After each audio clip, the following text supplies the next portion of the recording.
In Miami, a young man is abducted at gunpoint. The kidnappers demand a fortune and threaten to kill. The police and FBI uncover disturbing leads and look for answers in the smallest clues in a desperate race to find the victim and bring him home to his family.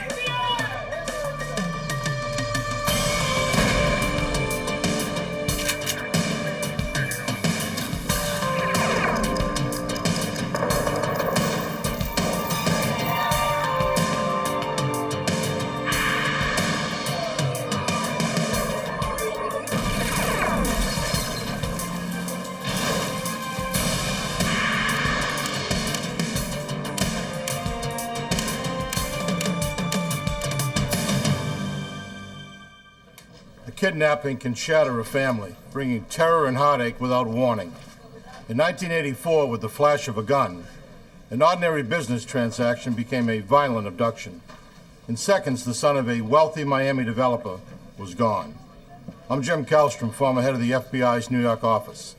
The kidnappers' motivations seemed to be money, but agents would learn this case and its resolution were more complicated than anyone believed.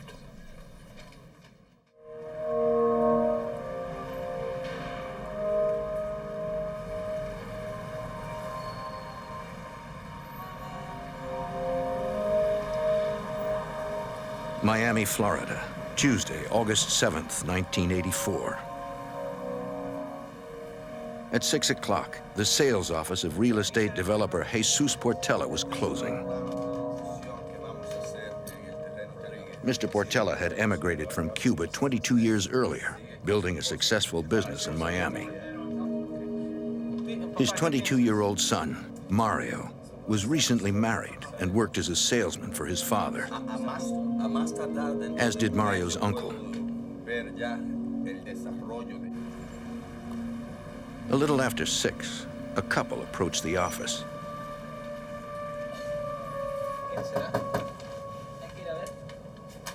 Mario and his uncle went out to talk with him.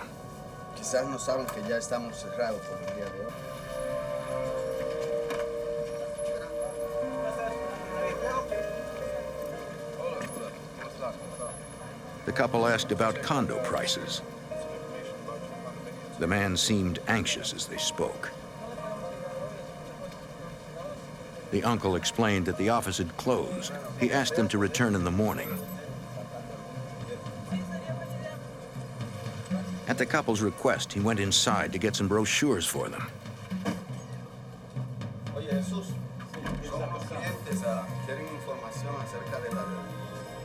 He didn't see what was happening outside.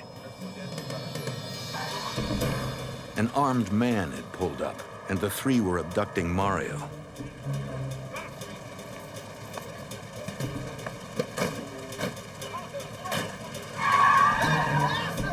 The uncle spotted temporary tags on the car, but only got the last 3 numbers. He told Jesus what he saw. Mario, forced into a blue and gray car, heading north on 122nd Avenue. Then he called the police. But Mario's father couldn't wait for the police to arrive. He went looking for his son.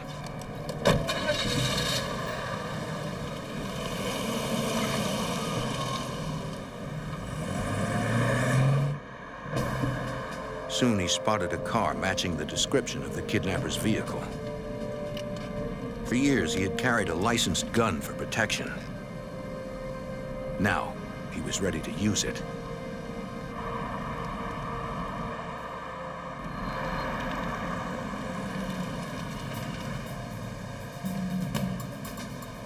But it was the wrong car.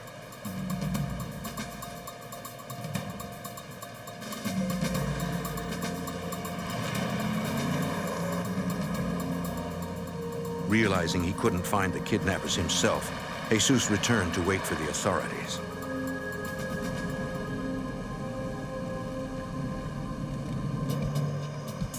The Metro-Dade police responded to the kidnapping call. For Detective Alvaro Romero, abductions were not unusual in 1984. At that time, we were inundated with kidnappings. We had probably one kidnapping a month related to narcotics or drug-related kidnappings, where the victims would either be involved in drugs themselves or possibly family members were involved in drug dealings.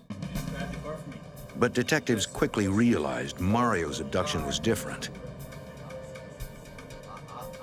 Questioning Mr. Portela and recognizing the fact that he was a prominent businessman in the community led us to believe that it was not narcotics related and strictly a financial gain for the people who kidnapped his son. It meant anybody who knew of Mr. Portela's wealth could be a suspect. Hoping the kidnappers left some trace behind, crime scene technicians dusted the door for fingerprints. Mario's uncle believed they might have touched it as they peered inside. No usable prints were found. Less than an hour after the kidnapping, the phone rang. Hello? See? Speaking in Spanish, the caller asked for Mario.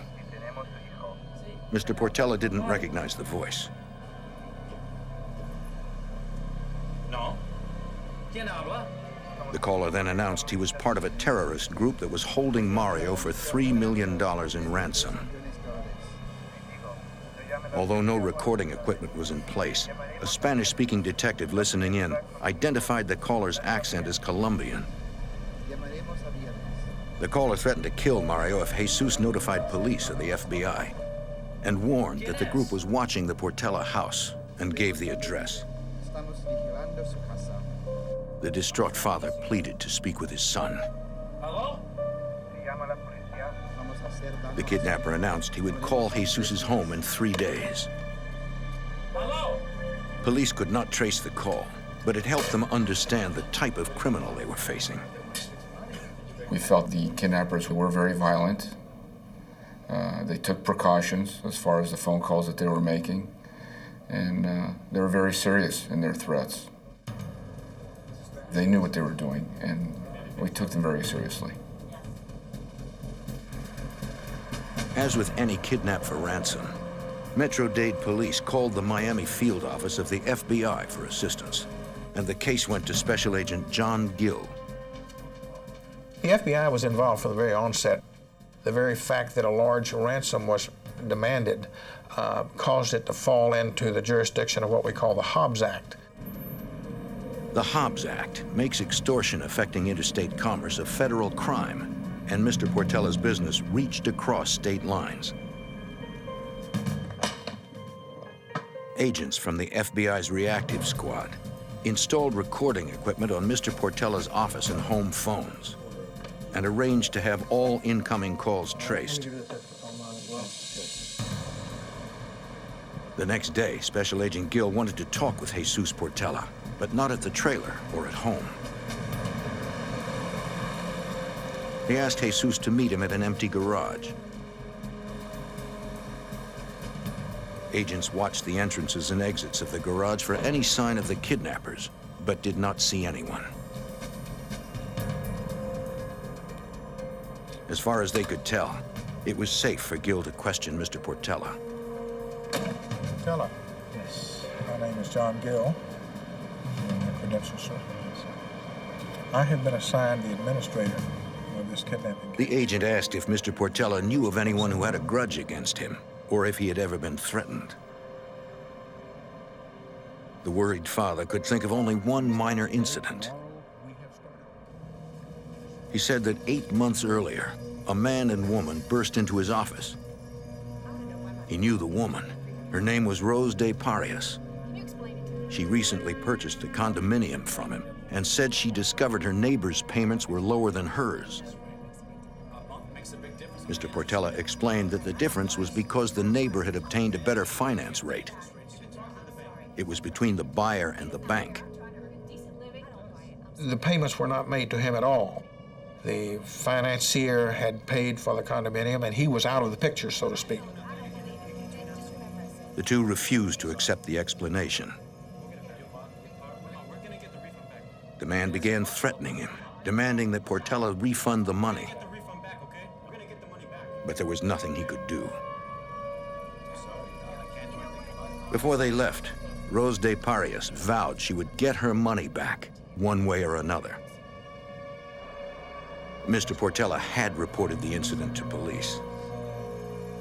And the police talked to this particular woman and explained to her the circumstances of financing and interest payment, and she apologized, and Mr. Portela just assumed that this had all gone away. Agents later tracked down Rose de Parias and learned she was living in another state during the kidnapping. When they confirmed her alibi, they ruled her out as a suspect. Investigators were getting worried. With each day that passes, the chances of finding a kidnapping victim alive drastically diminish. They hoped the kidnappers would call again. And the victim, If they did, the reactive squad was prepared, having wired Jesus Portela's home and office with telephone tap and trace equipment. Meet at his office, right? All right, I'll be there. Special Agent Gil Orantia and other investigators needed to be there to monitor the calls and run the equipment. But getting into the home unseen would be tricky. The initial calls and our indications were that they were watching his home, they being the kidnappers. We were concerned that they might be able to detect that I was coming in. They needed Mr. Portela's help. I was crouched in the back seat as we drove to his home. We went into the garage and then we went into the house. We wanted to be able to record the phone calls and be able to capture everything that was said to him regarding any ransom demands. Agents and Metro-Dade detectives would take shifts, staying with the Portela family 24 hours a day. They briefed Jesus on how to handle the calls. He would be the lead in the effort to get his son back. One of the things early on, obviously, was to determine if he's even alive or not. And we discussed with Mr. Portela some of the things that he could ask the kidnappers, which only Mario Portela would know, proof of life questions, if you would, that could come back to us to verify, yes, we know he's alive. In building a profile of Mario, with details about his life, including favorite foods and names of pets, the agents got to know the young man. Mario Portela was the all-American kid. He had gone to school. He had maintained outstanding grades. He had just gotten married to a young lady, and they were newlyweds with a bright future. Everybody loved him. The reason that this case was so traumatic for so many people is that so many people could identify with them. They were the type of family that we all aspire to be, and they were living the American dream, but they ran into a nightmare.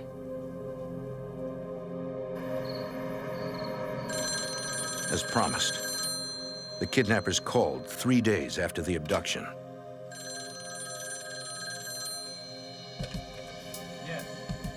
The caller ordered Mr. Portela to listen to a taped recording.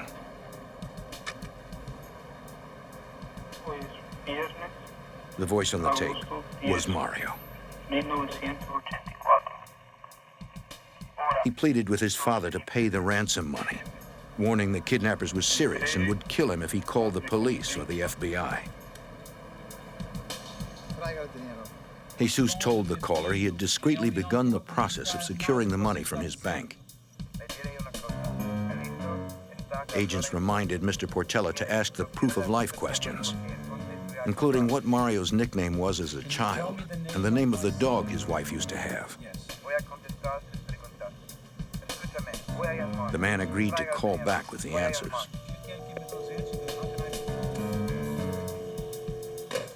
Mr. Portela had kept him on the line long enough for agents to trace the call to a Miami payphone.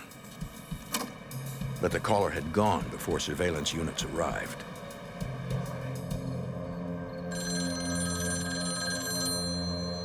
In the harrowing days after the kidnapping, Mr. Portela received several other calls.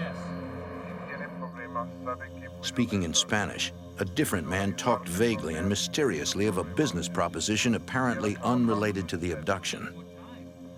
The demeanor of Mr. Portello at the time was, I really don't have time to talk to you about business because I have other problems. This individual indicated on several calls that he, in fact, was a person that could help solve the problems.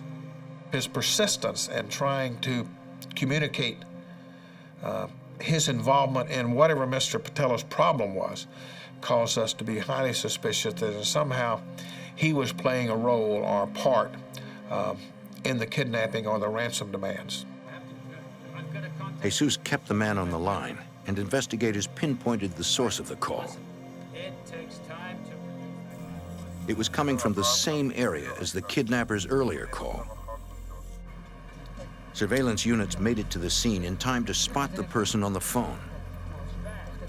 They followed him to a fast food restaurant, where he emerged with a takeout bag. From their biographical profile of Mario, investigators knew the restaurant's burgers were his favorite. They then followed the man to an apartment complex, where his behavior was even more suspicious. When he took the hamburgers to an apartment and delivered them through the door, having no conversation with the recipient, and this was the brand of hamburgers that Mario and his father fancied, yes, at that point we were suspicious that perhaps Mario was being held at that location. The SWAT team responded and set up outside the apartment. The clock was ticking. They needed to find Mario.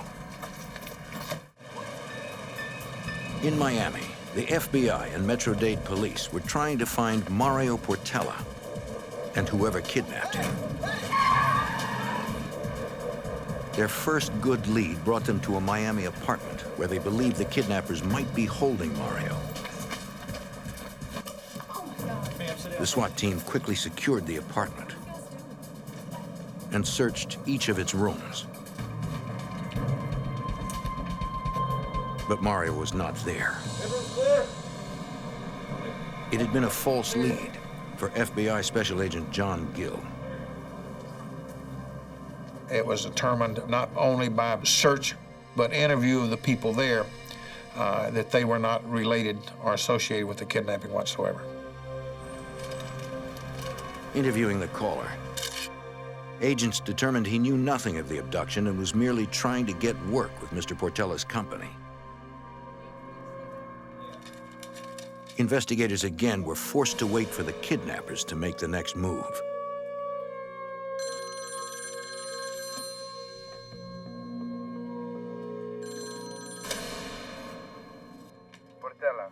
It was the original caller.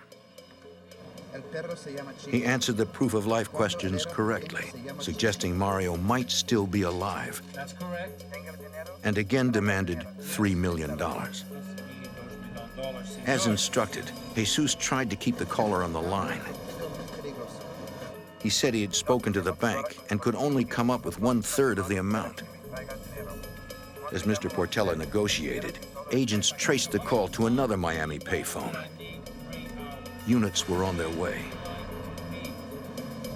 Eventually, the caller agreed to $1 million. Trying to stall longer, Mr. Portella said it would take time to get the money, since the bank was closed for the night. But the man ordered him to have it ready when he called back in 3 hours, with instructions for the drop. Once again, he disappeared before authorities could arrive. Within the hour, Mr. Portella met plainclothes agents at his bank. Looks like it's all here. You go ahead and sign for it. There, the FBI recorded the serial numbers of the bills that made up the $1 million ransom, so they could be traced when the kidnappers spent them. Good. Okay, John? Thank Yes? you. Thank you. Thank you. At the Portella home, agents hid a tracking device in the briefcase, hoping it would lead them to wherever Mario was being held. Yes. Speaking. The kidnappers called on schedule and gave Mr. Portella directions for the ransom drop. They ordered him to drive to a local restaurant, leave the car door unlocked with the money inside, wait for a call at a certain payphone, then go into the restaurant and sit down. The caller warned Jesus to go alone.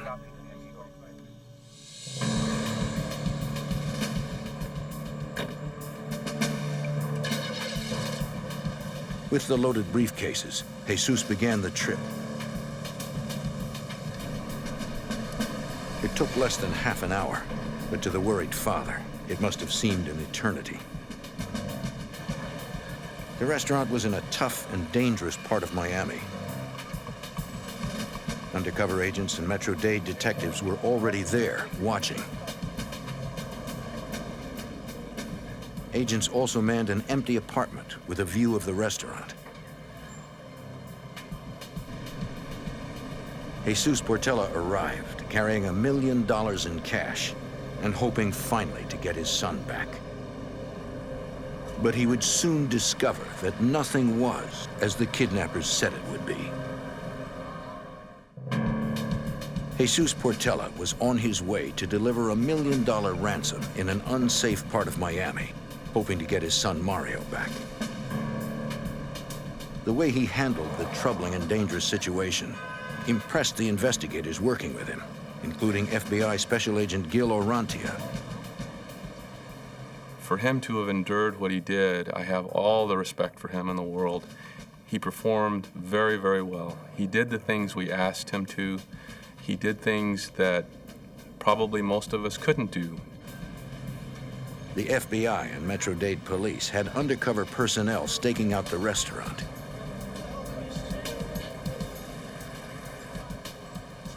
But the place was closed, and Jesus began to wonder if it was a setup.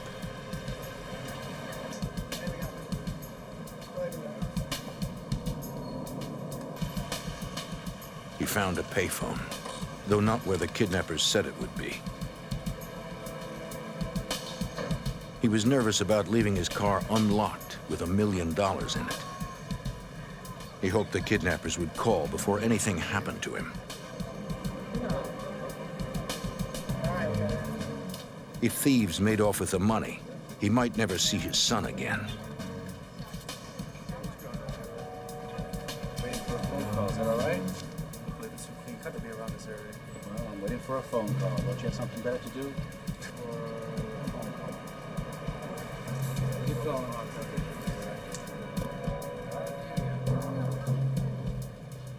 Though he waited, the phone call never came. Eventually, Jesus had to leave with the ransom money, but without Mario.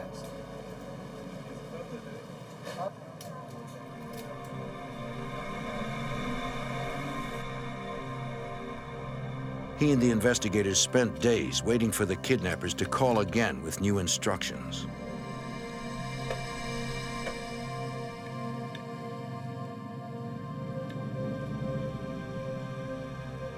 There were no ransom calls that came after the drop failed. We were concerned at that point because obviously our only connection to them were the phone calls. That was our connection to the bad guys. That was our ability to do something about what they were doing. And when they stopped calling, we became very worried. Although the kidnappers were not leaving new clues with ransom calls, older clues were beginning to pay off. FBI Special Agent John Hanlon was trying to find the car used in Mario's abduction. It was an older blue and gray four-door Chevrolet sedan and had temporary dealer tags, which were not in DMV databases at the time. And of course, with a paper tag, it can't be traced, so the car looks perfectly legitimate and doesn't draw the attention of law enforcement. Hanlon knew used car dealerships sometimes illegally rented cars that were for sale, placing temporary tags on them. He began phoning every dealership in the area. The time-consuming work paid off when Hanlon spoke to a clerk at one dealership in Miami. I asked her, you rent any old cars? And she said, sure, you know, and, any old with paper tags? And she said, yeah. And I said, any old Chevys? She said, yeah. I asked her, I said, any blue and gray ones? She said, yeah. I says, where is it? She says, it's here. And I said, well, when was it rented? And she says, August the 7th. And I'm thinking, oh my God. August 7th was the day of the kidnapping. When agents discovered the car had been returned the next day, they impounded it to have it searched for evidence. Metro-Dade forensics technicians processed the vehicle. They found no usable hair, fiber, or fingerprint evidence. But they did find a keychain under the back seat. The FBI knew that Mario Portella drove a Volvo. So we barreled back over there, picked up the keys. We showed them to the family members. Of course, they identified them. It also fit his automobile, and we took it by the house, and the house key fit his home. It meant that vehicle was most likely used to abduct Mario Portella. Checking records, agents learned a woman named Julita de Parias had rented the car. The clerk at the dealership said the woman came in with a man she said was her brother. Hanlon requested driver's license photos of Julita de Parias and her siblings. 9 days after the abduction, Hanlon met with the clerk who had rented out the car, showing her a photo lineup that included a picture of Julita de Parias, along with several decoy pictures. The clerk identified Julita de Parias immediately. Are you sure? Positive. Okay, let me ask you, would you look at it? I mean, you had seen this individual before, I'd like you to take a look at it. The clerk also identified the man who was with her. It was Julita's brother, Julio. Agents were familiar with the De Parias name. They remembered Rose De Parias was the woman who had had the dispute with Mr. Portella the previous year.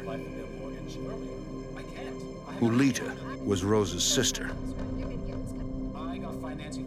They now believed Julio De Parias was the man who accompanied Rose and threatened Jesus. Although the FBI still ruled out any involvement by Rose De Parias, her siblings were now prime suspects. Once we had good suspects in this investigation, we put surveillance on some of the members in an attempt to gather more evidence. The FBI noticed an unidentified man usually accompanied Julita. The couple seemed to be romantically involved. It had been 10 days since the abduction. Agents hoped the suspects would lead them to Mario Portella. They needed to question them, but doing so would alert any accomplices and put Mario's life at risk. We couldn't exactly jump them at that moment because we were trying to rescue this young man. That was our primary objective, to get this young man back to his family. So we continued to watch them. The FBI and Metro-Dade surveillance effort included air and ground units. But the suspects seemed to be wary of a tail. They were very erratic and paranoid in their behavior. Their driving would go in one direction and make a U-turn and go in another direction and then go through a parking lot and then in another direction, which was very taxing on our ability to surveil, in as much as you only have a limited number of automobiles to conduct a surveillance, and when you're passing by the same subject 3 and 4 times in the course of one trip, the chances of being identified as a surveilling vehicle are great. The suspects' counter-surveillance techniques worked. Following them exhausted the helicopter's fuel supply, forcing agents to turn back. Ground units tried to remain undetected and keep the suspects in sight, but soon they lost them. It was a difficult blow to the investigation. 3 days later, And 25 miles north of Miami, in the town of Davie, Florida, two teenagers were walking in a field when they made a grim discovery that would provide terrible answers to a family hoping for the best.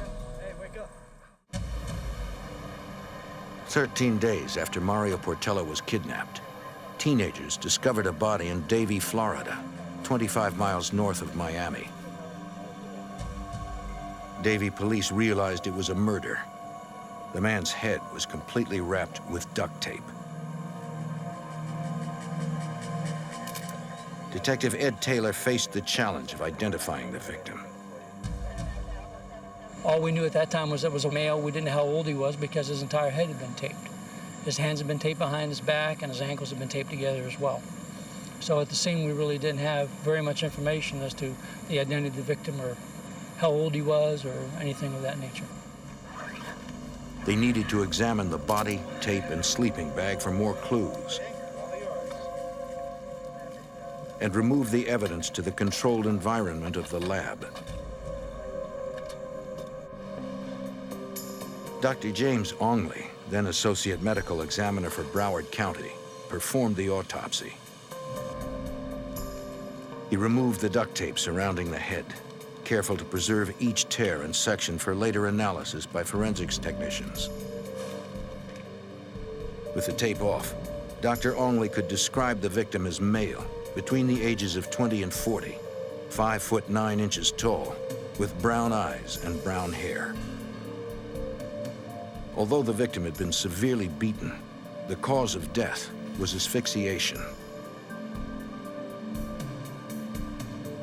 He believed the man had been dead for 24 to 36 hours. To aid in identification, Dr. Ongley photographed the victim for comparison with photos of missing persons. But he knew the pictures would not be accurate representations of the victim. The tightly wrapped duct tape had distorted facial features, and the summer heat caused significant decomposition. We took fingerprints from the victim so we could submit them to other departments to see if he had ever been arrested before. We did a press release to the various newspapers with a description of the victim and ran a photograph of the victim to see if anyone could identify him. On August 25th, a Miami newspaper ran an article about the body found in Davie. FBI Special Agent John Gill noted the description loosely matched that of Mario Portela and immediately contacted the Davie Police Department about the abducted man. We had received prior dental records of Mario Portela from his family dentist, and those records were in evidence at the FBI office in the event that they were needed to identify a victim. Those records were brought to Davie, Florida. I met with Detective Taylor, and we both proceeded then to the Broward County Medical Examiner's office. Dr. Ongley was then capable, with his experience, to take those dental films or x-rays and compare them to the body and positively identify that body as being our victim, Mario Portela. For everyone trying to bring Mario home to his family, the news was devastating. We had to notify the Portela family that the victim had been identified and deceased. Now agents were investigating a murder. Reviewing the complex case, they outlined their suspects. Julio de Parias, the man who had threatened Jesus Portela the previous year. His sister Julita, whose name appeared on the rental contract for the abduction vehicle. And the man agents believed to be her boyfriend. All three had disappeared. Agents also developed another suspect, Hector de Parias, Julio and Julita's brother. He was close to his siblings and had a criminal record. Now, with no chance of finding Mario alive, the FBI's investigation could be overt. They interviewed the sister of three of the suspects, Rose de Parias, who had threatened Jesus Portela 8 months before the kidnapping. She denied any involvement and offered her full cooperation. She said Julita's boyfriend was Jesse Ramirez, and that if he and the others could not be found in Miami, they most likely went to Los Angeles, where they had friends. Miami agents forwarded the lead to the Los Angeles field office. There, Special Agent Gregory Pack knew they had no time to lose. It was imperative to find these people as soon as possible, because they are dangerous people, and they are people you don't want on the streets in your city or anybody else's city. If they did this once, kidnapped and murdered, what's to say that they wouldn't do it a second time to some other victim? Special Agent Pack needed to narrow the scope of the search. He knew the suspects were of Colombian descent, and LA's Rampart district had a large Colombian population. I went out there with these very good photographs, and I went to all the places that you and I would have to go to occasionally in a normal course of living: dry cleaners, restaurants, hotels, motels, apartments. After a couple weeks of this door-to-door canvassing, I ran across a lady who was the apartment manager. I showed her the photographs. She recognized Hector, Julita, and Julio de Parias as new tenants, but said they seemed to be rarely at home. So I left my card with her and asked her if she would call me. And I called her at least once a day. This went on for probably 8 or 10 days. Finally, in the evening, about 9 o'clock, I received a call from the office, and this apartment manager was on the line and wanted to be patched through to me. So I accepted the call, and she told me that the people that I had been looking for were in the apartment now. We approached the apartment house, took up various positions so there wouldn't be any escape out the windows or other doors. And as we ran in the front door, there was a gentleman pointing a revolver at us. So we tackled him, wrestled the gun from him, took him into custody, and then there was another person there. The man with the gun was Julita's boyfriend, Jesse Ramirez. He was held on charges of assaulting a federal officer. The other man in the room was Hector de Parias, Julita and Julio's brother. He was held on a parole violation for drug possession and burglary. 2 suspects were in custody, but 2 were still at large. We knew Julita and Julio were still outstanding. So when we left, I had 2 agents remain at the apartment.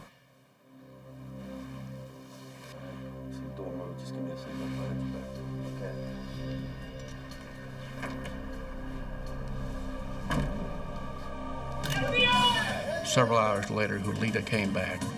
She was taken into custody, and then she was brought down to FBI headquarters in Los Angeles. Agents waited for Julio de Parias, but he never showed. The case agent in Miami, John Gill, learned of the arrests. Gregory Pack, the special agent in the Los Angeles division, called our division here in Miami. I was immediately on an airplane the morning of the telephone call, met with Agent Pack at approximately 3 o'clock in the afternoon in Los Angeles, where I briefed him on our experience and knowledge of the case. Jesse Ramirez and Julita de Parias refused to talk to investigators. But Special Agent Gill and Davie, Florida Police Detective Ed Taylor had more success with Hector de Parias. They needed his help to find the 4th suspect, Julio de Parias. And they needed to know the details of Mario Portella's last days. On September 24th, 1984, the FBI apprehended 3 suspects in the kidnapping and murder of Mario Portella. But a 4th suspect, Julio de Parias, was still at large. Only one of the 3 in custody, Hector de Parias, agreed to talk. Still, he was evasive at first, and investigators caught him in several lies. Davie Police Detective Ed Taylor and FBI Special Agent John Gill decided on the soft approach to get the truth. We befriended him in this style of interrogation, realizing that the potential was there to develop trust and cause him to, in a sense, confess. So that we know On the second day of interrogation, you did play a part, and you know that he became cooperative to the point that he was right on the edge of divulging his criminality. Tell me, Hector. As he became more trustful of Mr. Taylor and I, he advised us that, yes, he would cooperate and divulge details. He was not involved in the abduction, but several days after the abduction, Mario was being held captive in an apartment. The brother, sister, and the sister's paramour discovered that maintaining guard on a kidnapped victim is a lot of trouble, and they needed help.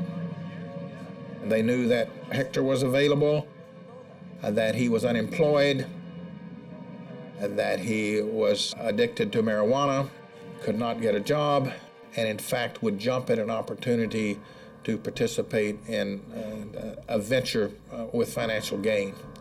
So they solicited his help to watch a victim, as he put it. According to Hector, the motive for the kidnapping was actually revenge. Julio de Parias felt humiliated that he could not force Mr. Portela to refund his sister's money after she purchased her condominium. Hector said that after several days, his brother Julio and Jesse Ramirez worried about getting caught and gave up on trying for a ransom.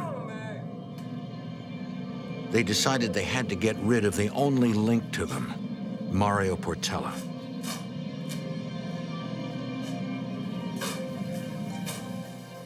So on August 17th, 1984, 10 days after the kidnapping, they decided to murder him. Jesse Ramirez began wrapping Mario Portela's head with duct tape as he pleaded for his life and prayed. As Mario struggled to breathe, Jesse beat him with a metal bar. After the murder, Julio de Parias paid Jesse Ramirez $1,000 for the job. Hector claimed to have no idea of Julio's whereabouts, but he did know where Mario was held and murdered. Hector not only was able to give us an address of an apartment complex and the building unit, Hector was even able to draw us a diagram of the interior of the apartment, where the various rooms were, furniture, where the murder had taken place. A team of agents, detectives, and forensics technicians rushed to the apartment in Miami. They secured it as a crime scene and processed it for clues. Any evidence recovered might help put Mario's killers behind bars. But seeing it brought back to investigators the disappointment of not being able to save the young man's life. Special Agent Gil Orantia was there. As we entered this apartment, we saw a roll of duct tape on the side of a nightstand. We saw a bar that we believe was used to strike Mario with. We saw blood in the apartment. We saw all of these things that sort of put this thing, for us, evidentiary-wise, together. But it was a difficult thing to look at. It was a situation where, our goal was to do the right thing and get him saved, and we couldn't do it. And it was tough. It was tough for us to look at that. In addition to duct tape, investigators found pieces of adhesive medical tape in the room. They also recovered hair and fiber evidence. Everything was cataloged and sent to the FBI lab in Washington, D.C. for analysis.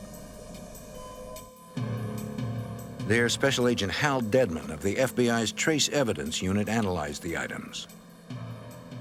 My involvement in the case dealt with the comparison of hairs, textile fibers, and tape from the 4 locations: the body recovery site, the apartment where the victim was held, a car that the body was transported in, and another apartment where clothing from one of the suspects was recovered.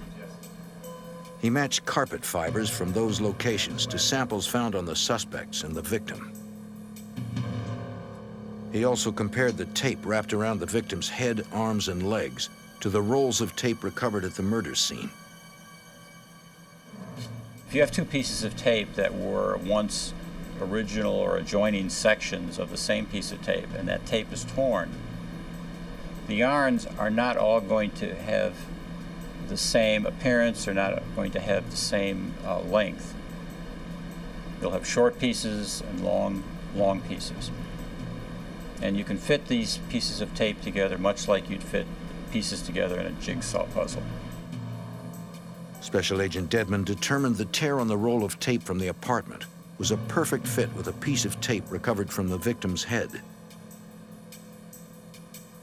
He also compared the tears on a strip of medical tape found on suspect Jesse Ramirez's shoes to those on the roll of medical tape found in the apartment and to those on a piece from the victim's body. It was another exact match. Each piece of evidence contributed, and the result was that there was a tremendously strong association between the suspects in this case and the victim. Jesse Ramirez and Julita de Parias were found guilty on kidnapping, extortion, and murder charges. Both were sentenced to life in prison.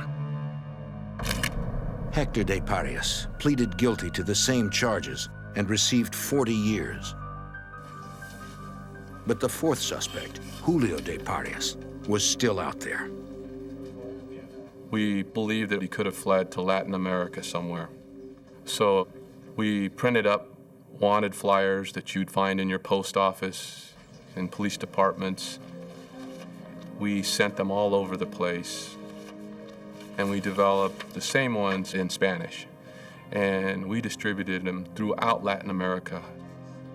Almost 4 years after the kidnapping, in November of 1988, the FBI learned Costa Rican customs officials were holding a man who resembled the photo of Julio de Parias in the FBI's wanted poster.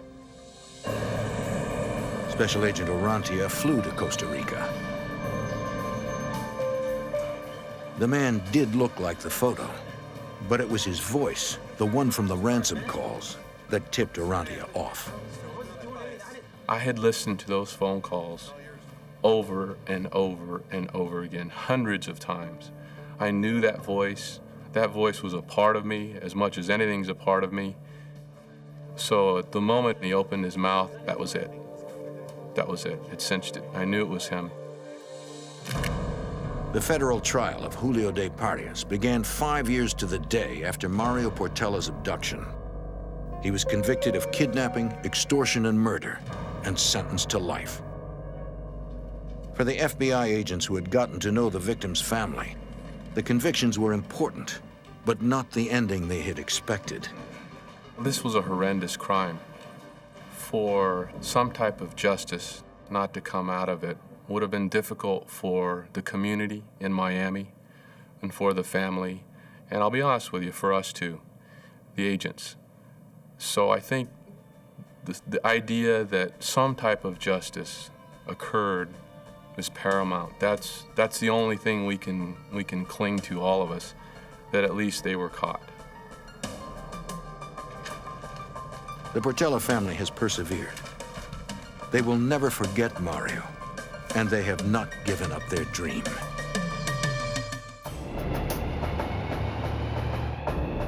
In the summer of 1988, a wealthy Jackson, Mississippi woman disappeared from her home in broad daylight. The only clue left behind was a mysterious ransom note. The FBI and local police struggled to find answers in its cryptic message so they could find the kidnapper and retrieve the victim before her time ran out.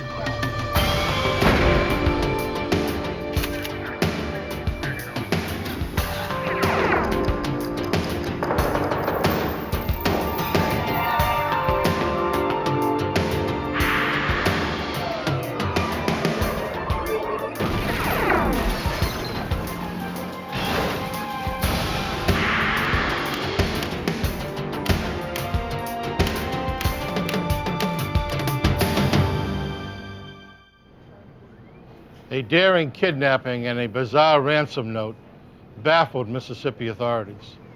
The victim was the wife of a wealthy businessman. A list of 12 names and a few drops of blood were the only clues to her fate. I'm Jim Kallstrom, former head of the FBI's New York office. The ransom note gave the FBI its first leads, but the case was not so clear-cut. Solving it required the keen insight of a criminal profiler and the perseverance of a family, local authorities, and the FBI.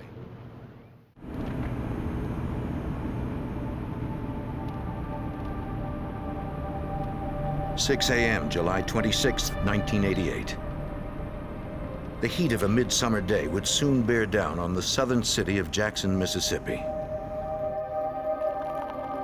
Like every weekday for the past 48 years, Annie Laurie Herron had coffee with her husband Robert before he left for work. As early investors in oil, the Herrons had become one of Mississippi's wealthiest couples, with a fortune estimated at more than $100 million. That day, Annie Laurie Herron would host her bridge club at home, the same house where she raised 2 children and lived with her husband since they were newlyweds. By 3:30, Mrs. Herron's bridge game was over and her friends had left. The housekeeper finished cleaning up after the card game and checked if Mrs. Herron needed anything else.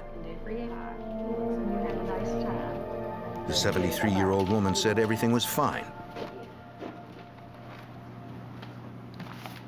Annie Herron planned to spend the rest of her afternoon reading until her husband returned.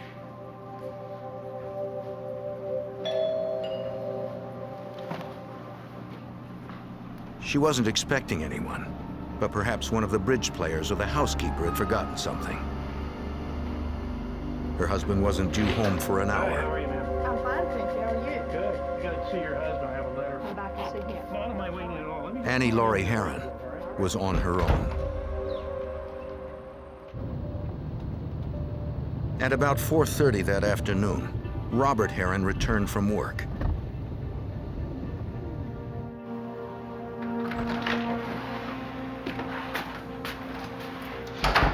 Annie, I'm home.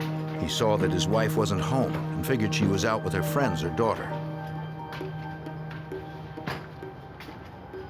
When she hadn't returned by 5:30, he thought it was strange that his wife of 48 years hadn't called or left a note. Annie. The house seemed to be empty. Annie.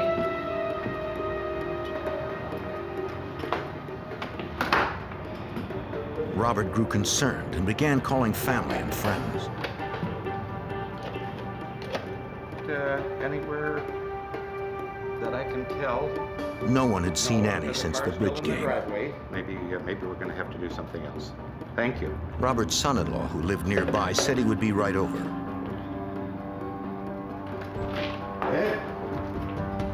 The son-in-law said he and his wife hadn't heard from Mrs. Herron that day.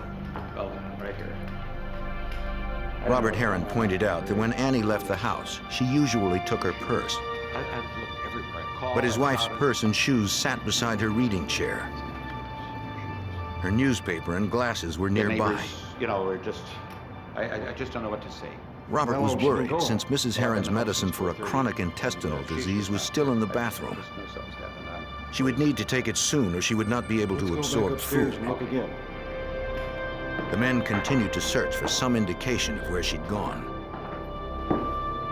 A piece of paper near the front door caught the son-in-law's eye. It was a ransom note without specific instructions. Annie Laurie Herron had been kidnapped. We've got to do something real fast. The note demanded that Robert Herron pay 12 separate men before 10 days passed, but it didn't say how much or where to send the money. He was ordered not to call police, so he waited for a ransom call with instructions on getting his wife back. When none came by nightfall, he contacted the Jackson Police Department despite being warned not to. Officers secured the ransom note, hoping to keep any fingerprints intact. Processing the house for evidence, officers discovered a trace of what appeared to be blood on the front door frame. Laboratory tests would later reveal that it was blood and that it matched Mrs. Herron's blood type.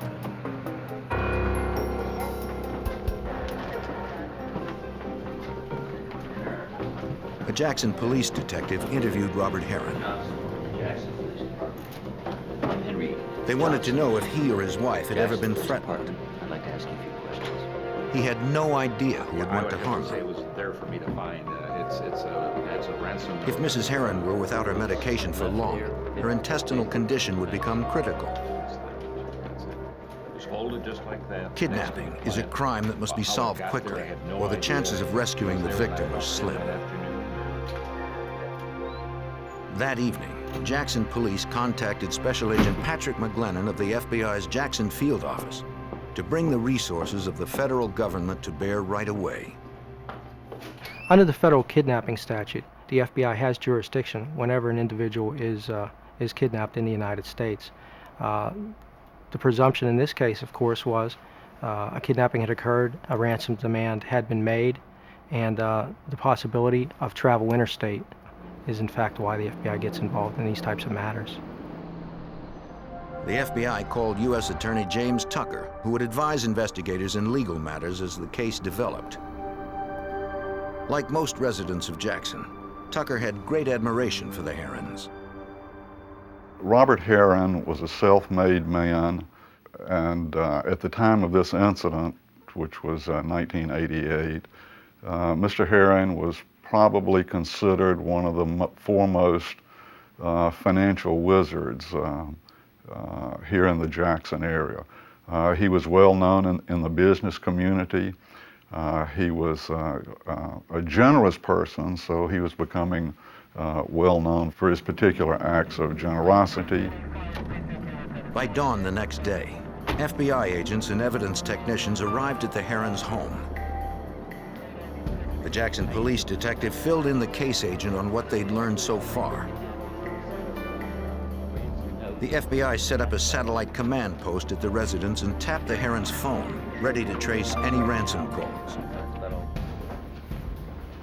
There was little doubt that multimillionaire Robert Herron was the real target. Yet Mr. Herron hadn't been told what to pay to get his wife back. It was impossible to comply, or nearly impossible to comply, with the demands because they were nonspecific in nature. Mrs. Herron was not even mentioned in the note. There was no provision for her safe return. The note did say that the 12 men listed had been involved in the same photography company. Robert Herron explained that he had once served as chairman of the board for that company. Some of the company's franchisees had been sued to recoup losses, but Herron did not know which ones. It seemed unlikely that the 12 men named had kidnapped Mrs. Herron, but perhaps one or more of them was striking back at the company through Robert Herron.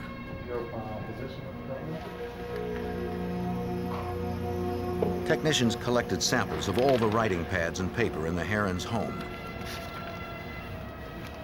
They would compare the paper to the ransom note to see if it had been written on the stock from the house.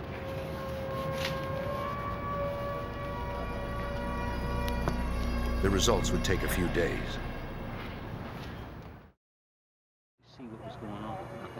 Investigators searched outside the house for hairs, blood, clothing, anything that might reveal the kidnapper's identity.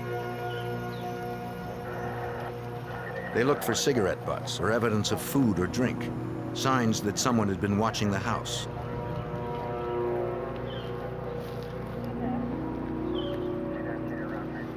They found nothing. Yesterday afternoon. Neighbors and domestic workers reported seeing nothing strange at the house the previous afternoon, and no one had seen Mrs. Herron leave. Quiet neighborhood, we should. The next day, agents continued canvassing the Herrons' neighborhood. Dr. Posey? They questioned a doctor who lived down the street. He said that he had seen something in the neighborhood recently that might be related to the kidnapping. 2 weeks earlier, the doctor was going to run errands when he drove past a white van parked near his house. From that position, anyone in the van would have a clear view of the Heron house. Around here? Yeah, about 50 blocks. At first, the doctor thought nothing of it. But when he'd returned home hours later, the van was still there. Thinking the driver needed help, the doctor offered his assistance. Can I help you with anything? Wondering if you need some help. The driver responded by asking if there was a law against parking in the neighborhood. It was an odd response, enough to make the doctor remember the incident. Thank you, sir. If you think of anything else... He said the van drove away minutes later. Thank you, Dr. Posey. Agents continued to canvass the Herons neighborhood and found another neighbor who had seen a white van on the street 3 months earlier. The other neighbor had seen a van similar to that described by the first individual, sitting almost directly in front of the Heron residence in the very earliest days of April of 1988. She was suspicious enough of the van to get the license plate number. If investigators could find that van, they might also find Mrs. Heron. But a computer check revealed that the license plate had been stolen from a car at the New Orleans airport. It was another dead end. After 36 hours of investigation and no ransom calls, agents hoped lab results on the note would provide a fresh lead to Mrs. Heron or her abductor. FBI examiners first determined that the note had been typed on paper foreign to the Herons' home. They also compared the typeface to known samples from every typewriter made in this century.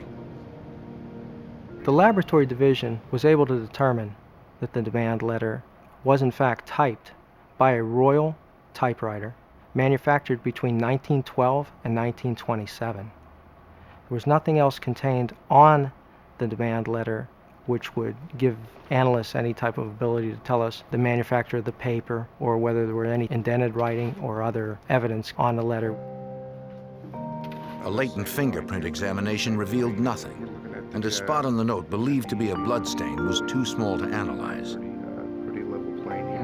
Although no evidence on the note helped agents, they hoped its message would. The note demanded that Robert Heron pay 12 men who were involved with a photography company. Perhaps the kidnapper was among them. Agents learned that the company had foreclosed on each of the 12 men, all former franchisees, to collect heavy debts. One of the company's executives provided the FBI with company files and photos of those men. Are you going to have to take those with you? Yes, sir. One was now deceased. The others were scattered throughout the country. Thank you. Yes, sir.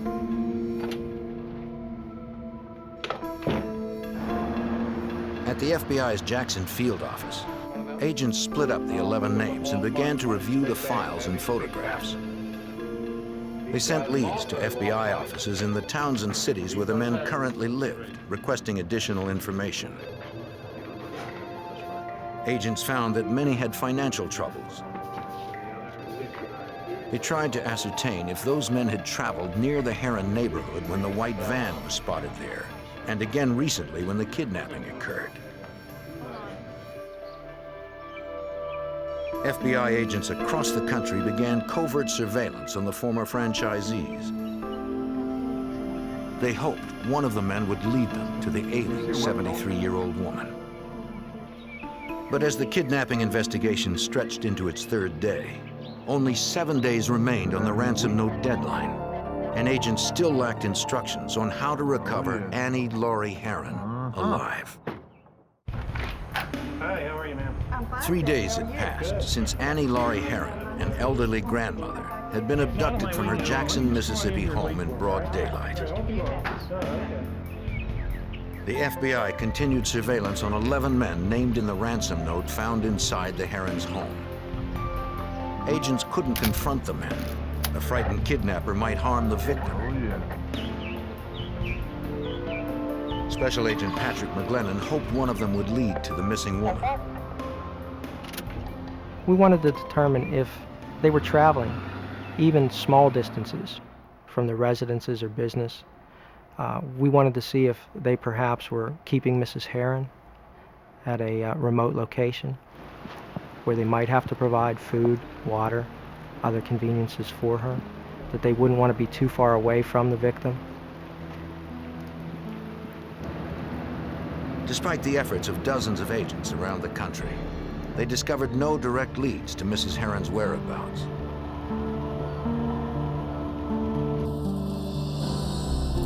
But they still resisted contacting the 11 men directly so as not to reveal the investigation. The FBI considered the possibility that the kidnapper might be someone other than the men listed on the note. Agents contacted the Behavioral Science Unit at the FBI Academy in Quantico, Virginia for assistance.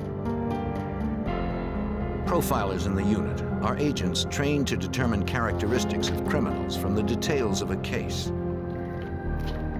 One profiler reviewed the evidence, particularly the ransom note, looking for indications of the kidnapper's psychological makeup. The profiler called in his findings to the Jackson FBI agents working the Heron kidnapping. You mind if I put you on speakerphone so we can all listen at one time? All right, go ahead. In the conference call, the profiler confirmed that the kidnapper was likely one of the 11 suspects currently under surveillance. Which nobody else would ever use. So. And since all those men had at least some college education, he believed one of them had intentionally misspelled words and used an old typewriter to throw off investigators. He has a fixation.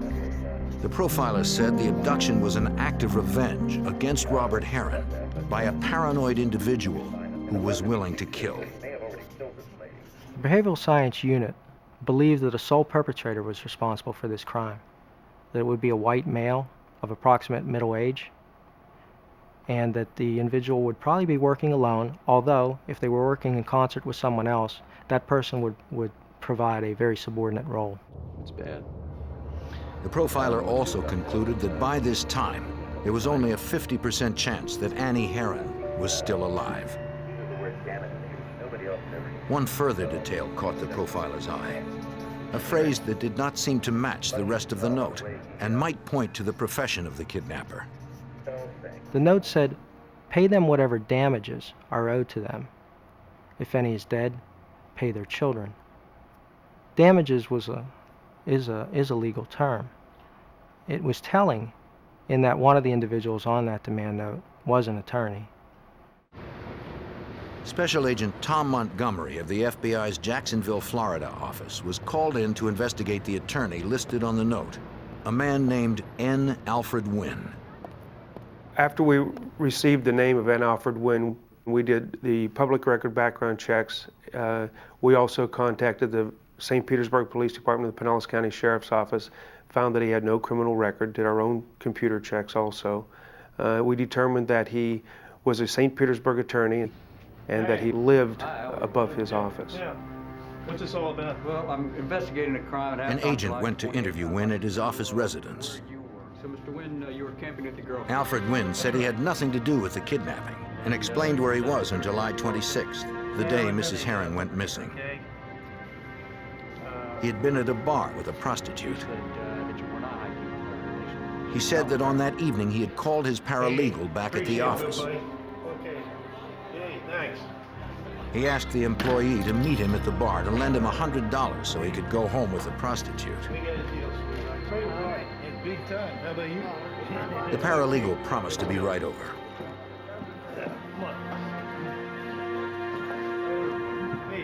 Wynn said he and the prostitute went outside. He stalled for time as he waited for his paralegal to show up with the money. The two were in Wynn's car when his assistant arrived.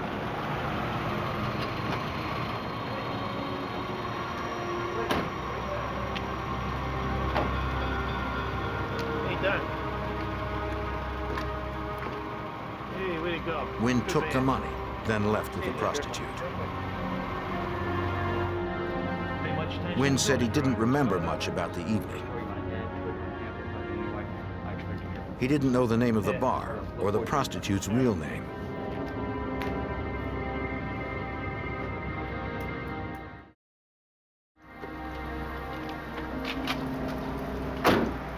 The next day, agents checked the alibi with Wynn's paralegal when the attorney was out of the office.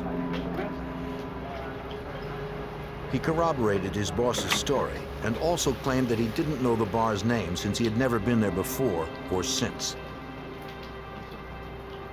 Agents suspected both men were lying. We learned that Wynn had paid for the paralegal schooling at a local community college, his paralegal schooling. We had learned that he was working for basically a very minimum salary, and there was a lot of allegiance between the paralegal and Mr. Wynn. Later, an agent re-interviewed Wynn's paralegal, explaining their suspicions.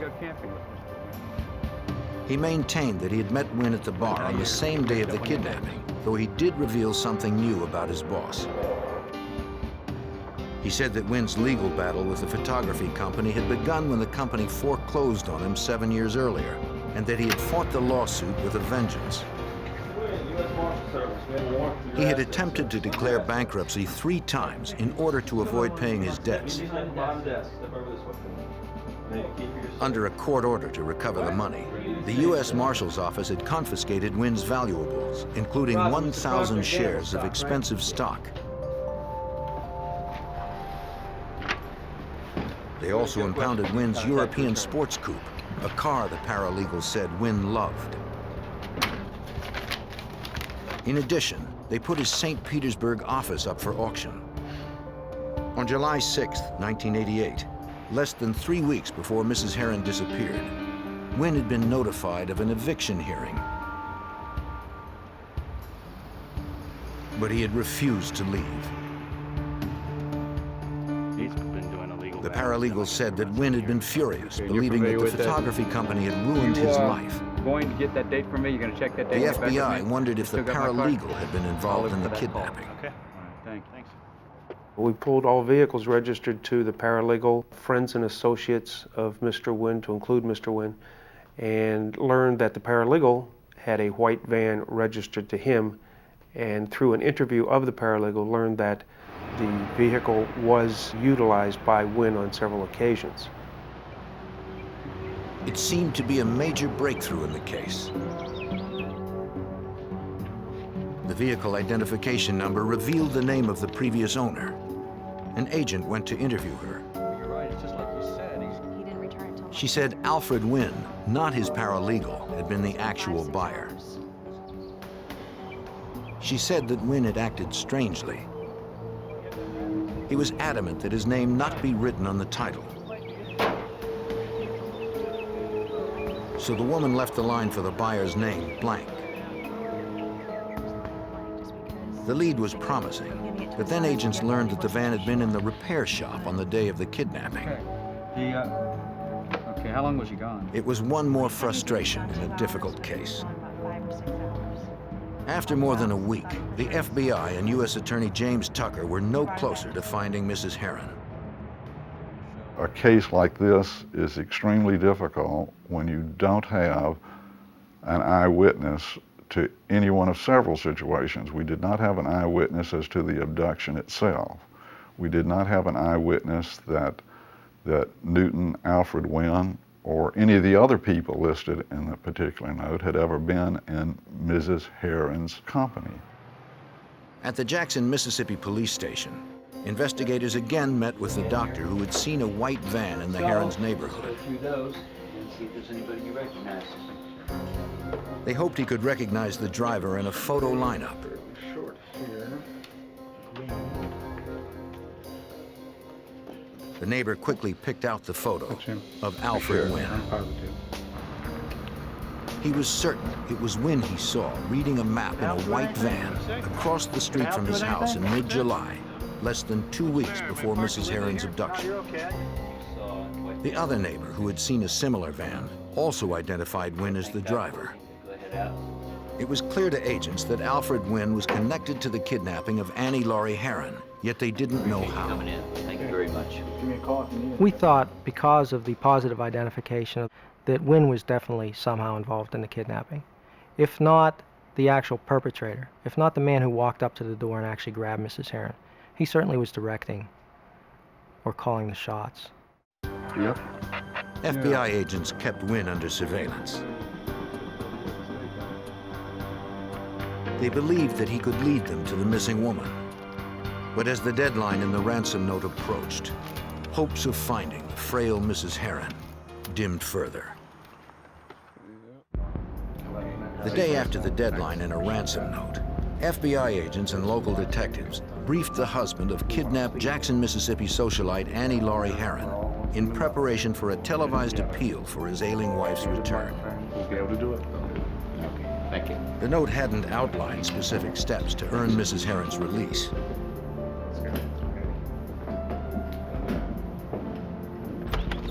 FBI behavioral profilers hoped the press conference would prompt the kidnapper to contact Mr. Heron with instructions to get his wife back unharmed.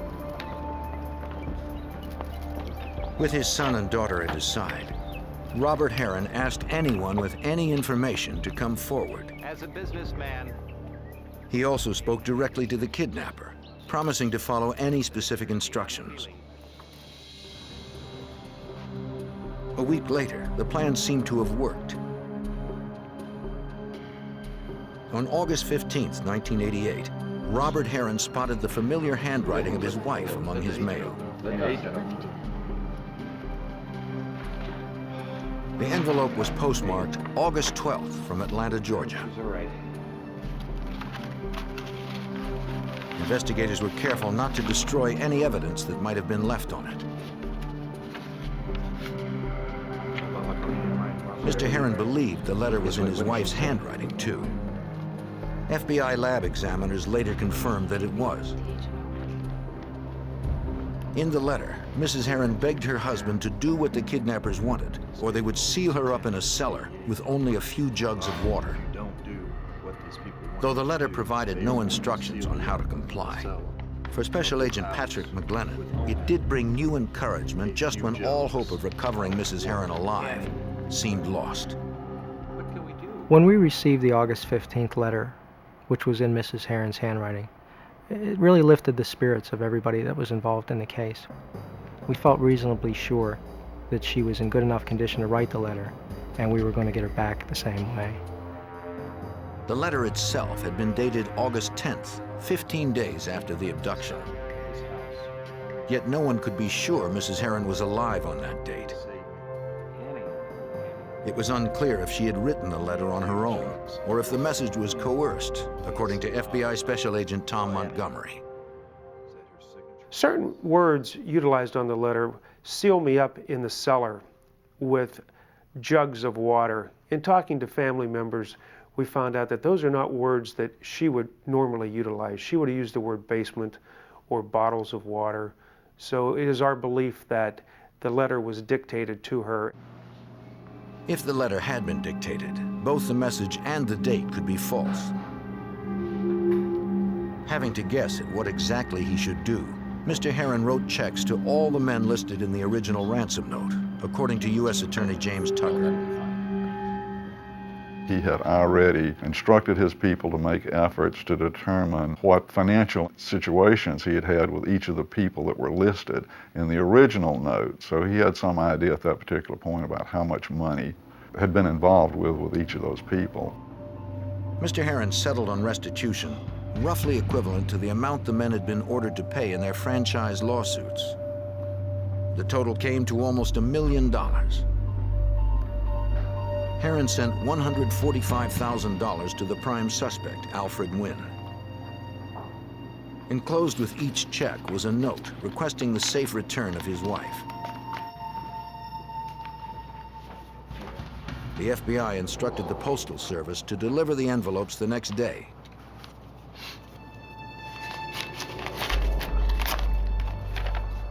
Later, agents spoke with Wynn's paralegal and learned of the attorney's reaction to Mr. Heron's check.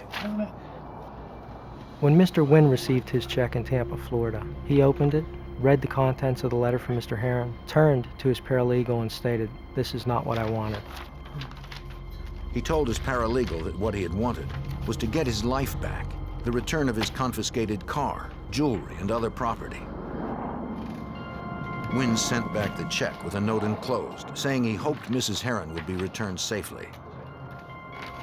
Agents now believe that Alfred Wynn had kidnapped Mrs. Heron for revenge against the photography company Heron once chaired, not for monetary gain. That meant it was less likely Mrs. Heron would ever be returned alive. Although some of the people receiving checks kept the money, most returned similar responses. Some of the people that Mr. Heron sent these checks to sent the checks immediately back to him, sent letters or called on the telephone, expressing their regret to Mr. Heron that something like this could happen to his wife. They wanted nothing to do with the money, and they weren't going to benefit through his grief. 2.5 months passed without further word from Annie Heron's kidnapper. Considering her fragile health, chances were slim she would survive this long. In early November 1988, the case was featured on a national crime-solving television series. Agents around the country chased each of hundreds of leads called in. One call from a woman in Florida seemed especially promising. Although none of the names on the ransom note had been broadcast, she said that if Alfred Wynn were on the list, she had important information. The FBI learned that the Florida woman was a spiritual advisor, which did not initially bolster confidence among agents. Special Agent Montgomery from the FBI. We spoke on the phone. But after a brief interview, they realized she had a strong reputation in the law enforcement field, having often assisted police in the past. I recognized some of the information that he... The advisor told an agent she had first met N. Alfred Wynn 4 years earlier. In 1984, he had his first consultation, asking her advice about problems he had with the head of a photography company, the same company mentioned in the Heron ransom note. She instructed him to pursue his problems through the court system and take legal means, and he told her that he had already done that, and it just didn't work. That's the big problem. That is the biggest Wynn problem. said he wanted to kidnap the head of the company and hold him hostage until he got what he wanted. He had the perfect place to put the man and said that he was looking for someone to help him. He called her a month and a half later to ask if she would help. I say go without risking losing these clients. Trying to get new clients. She declined. It's tough too, The advisor provided the FBI with records of her work with Wynn.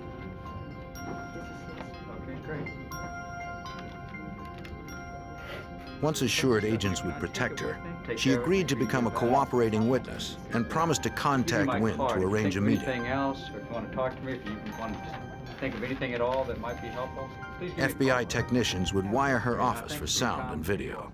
Oh, thank you for coming. Okay, my pleasure. Bye-bye. Our plan was to draw Mr. Wynn into a face-to-face meeting with her and to have them discuss their prior discussions of this kidnapping of Mr. Heron, as well as any of the other things that would verify exactly what he had said to her during their prior meetings. Alfred Wynn took the bait. The monitored meeting took place in early December 1988. FBI agents watched as Wynn approached the office.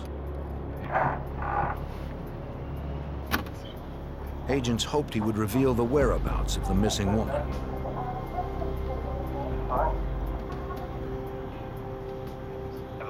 The advisor told Wynn she had seen the crime show on television and asked if he had kidnapped Annie Heron. FBI one, can you hear him in there? Wynn denied it, adding that he had decided not to abduct Robert Heron as he had previously discussed with the advisor. The recording corroborated the advisor's statement, but it didn't provide agents with the evidence needed to arrest Alfred Wynn. When Wynn left the office, FBI agents followed him. We hoped a meeting between Mr. Wynn and the psychic would lead him to, at the very least, check on the location of Mrs. Heron's body or lead us to a co-conspirator. But the suspect never went to visit a place where the body could have been kept. Weeks later, agents learned that Wynn owned a cabin in Florida's swampland, a perfect place to hide a body. Dead or alive, agents hoped they'd find Annie Herron there. They had no way of knowing if the house was booby-trapped or if someone was armed and waiting inside. 6 months after 73-year-old Annie Herron was kidnapped in Mississippi, FBI agents hoped to find her in a remote Florida cabin owned by prime suspect Alfred Wynn. A message from the kidnapper had threatened that the elderly woman would be sealed alive in a cellar. But agents found no cellar. The police was empty of anything related to the kidnapping. FBI Special Agent Patrick McGlennon and other investigators continued searching for the kidnapped woman nearby. We began to look in dry cisterns, some swamp area adjacent to those properties, the outbuildings, screened porches, whatever structures existed. We found no sign of Mrs. Herron, and no sign that anybody had ever stayed there for any length of time. Certainly no cellars. There were no cellars in that section of Florida. Annie Herron was still missing and presumed dead. Then, in late July of 1989, Alfred Wynn sent a filing cabinet to the IRS, challenging them to find disputed financial documents. All right, guys, we got the filing cabinet waiting on Wynn from the IRS. Let's go ahead and move it in there, please. Okay, that's good right here. But he failed to check the cabinet thoroughly, and his arrogance would bring him down. Wynn, we believe, sent those thousands of documents to Internal Revenue Service as part of an effort to intimidate them into leaving him alone. That was a pattern that the agents discovered in regard to Wynn conduct in a number of situations. His arrogance was demonstrated in his efforts to overpower whoever he was involved with at any particular point. When they found letters regarding a kidnapping and murder plot, IRS agents called the FBI. The documents outlined how Wynn and a former girlfriend had been planning to kidnap and kill the woman's husband. According to FBI Special Agent Tom Montgomery, the similarities to Annie Herron's abduction were obvious. They mentioned utilizing an old typewriter to type a communication, and the first ransom note for Annie Laurie Herron was typed on an old 1920s vintage typewriter. They also mentioned detailed maps, surveillance of the area. They also mentioned that it was actually Wynn that was going to do the crime, and the female was just going to help him and obtain what he needed. FBI agents tracked down Wynn's ex-girlfriend at the community college where she worked. They needed to question her about the plot outlined in the letters. At first, she claimed she knew nothing about the plot. But when reminded that interfering with an investigation was itself a crime, she decided to cooperate. The last time you saw him was a few years ago? She said the plot to kill her husband was Wynn's idea. Maybe a year, maybe 6 months. When she realized he was serious, she had broken up with Wynn. 6 months ago. Mailed it from Miami. Agents asked if she had had any contact with him since then. She said that a year earlier, in early August 1988, Wynn had asked her to meet him at a motel in DeLand, Florida. It was just days after Annie Herron had been kidnapped. Wynn acted paranoid, silently handing her a note that asked if her car was bugged and if she'd been followed.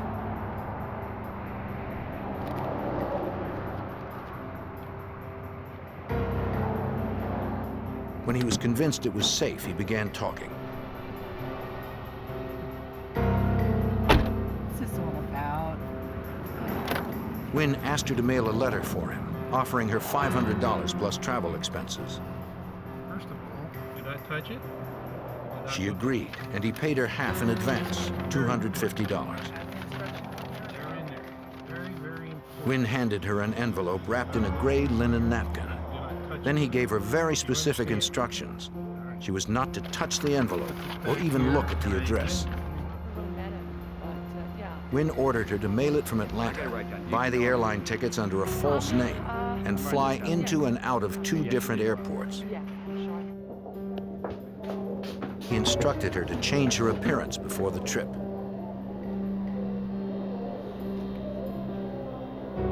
She complied, changing her clothes, jewelry, and hair in the women's restroom at the airport.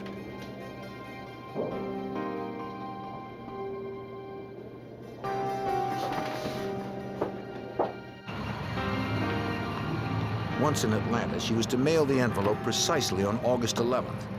But the woman told agents it was late in the day when she made it to a mailbox.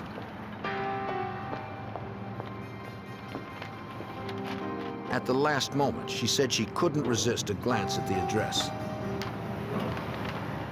The letter, allegedly sent by Annie Laurie Herron, was postmarked on August 12th from Atlanta. Have you seen this Agents showed the woman a photo of the envelope Robert Herron had received. She immediately recognized the distinctive handwriting. It was the envelope she had mailed. Do you have on this? I'd like to clarify. She said that she had thrown away the napkin used to carry the envelope on a rural road. Thank you. She offered to take them there once she finished work. That evening, she brought the agents to the area. Investigators knew there was little chance they would find the napkin on the roadside after more than a year, but they looked anyway. They needed it to corroborate her story. Against all odds, they found it. But they wanted an admission in Alfred Wynn's own words.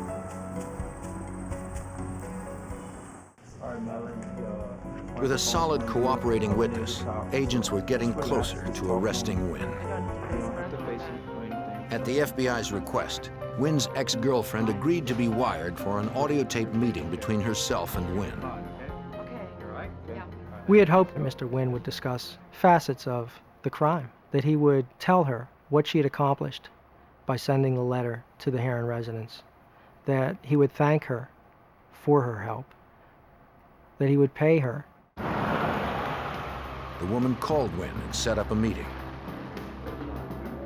Agents had instructed her to try to draw Wynn out about the trip to Atlanta.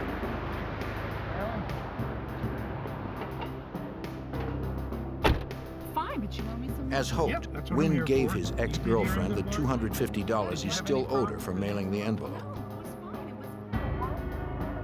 Wynn refused to talk in detail about his plan, and he never mentioned Annie Laurie Herron.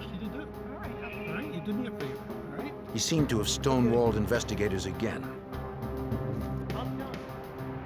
Convinced he was involved and desperate to find Mrs. Herron, the FBI knew they had to arrest Wynn soon. On March 11th, 1989, the FBI was ready to arrest suspected kidnapper Alfred Wynn.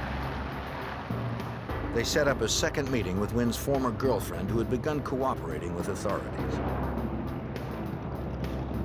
The ex-girlfriend had been wired so agents could record the conversation. They hoped Wynn would say something incriminating about the kidnapping of Annie Herron so they could charge him and recover Mrs. Herron or her body. FBI Special Agent Tom Montgomery had coached the informant on how to deal with Wynn in this crucial second meeting. We had instructed her to become more aggressive in this meeting and to basically indicate to him that she was aware that she was involved in a criminal act, that she'd been watching television, and that she now realized that the letter that she mailed may in fact be involved in the kidnapping, may have been a second ransom note, hoping to elicit from him something to incriminate him further. Agents watched and listened as the woman pushed Wynn about the Herron kidnapping. The suspect soon became defensive and left the car without admitting any knowledge of the crime. Okay, pull it out. Let's go, let's go, let's go. Agents knew it was time to make their move.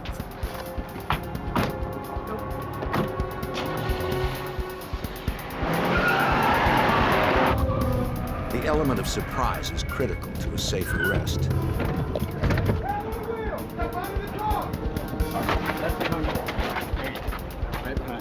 Alfred Wynn was charged with conspiracy to kidnap, mailing a threatening communication, and perjury for testifying in front of a grand jury that he wasn't involved in the kidnapping. Sit back and listen. But agents still had no solid proof that he or an accomplice had in fact abducted Annie Herron. You understand that anything you In Wynn's car, agents discovered several maps of Mississippi, one with a Jackson exit marked on it in pen and notes in the margin. Agents thought these might indicate where Mrs. Herron's body had been placed, but extensive searches yielded nothing. Securing a warrant, Florida FBI agents searched Wynn's office. They needed physical evidence to prove Wynn was involved in the abduction of Annie Laurie Herron. Their hopes rose when they spotted a vintage typewriter.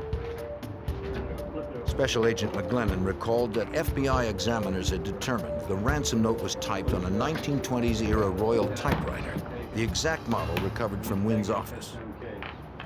This seemed to be a very significant break. In my mind, this was the typewriter upon which Wynn typed the initial demand note that was left in the Herron's home. We sent it to the lab, fully expecting them to come back with a report saying, this is the exact typewriter that composed that letter. The FBI lab determined that the typewriter found in Wynn's office was not the one used to type the ransom note. Agents believed Wynn had planted a different typewriter to bring doubt to later prosecution. They had also found a business card for a van rental company in Wynn's office. How you doing? The company owner said Alfred Wynn had rented white vans 3 times. I'm the manager. Okay. Each time he had driven more than 500 miles, just 100 miles more than the round trip to the Herron's residence. Yes, I do, but I don't have a computer. The rental times did not coincide with the date of the abduction, but one did match the date when Alfred Wynn was sighted in the Herron's neighborhood. U.S. Attorney James Tucker had little evidence to prove his case.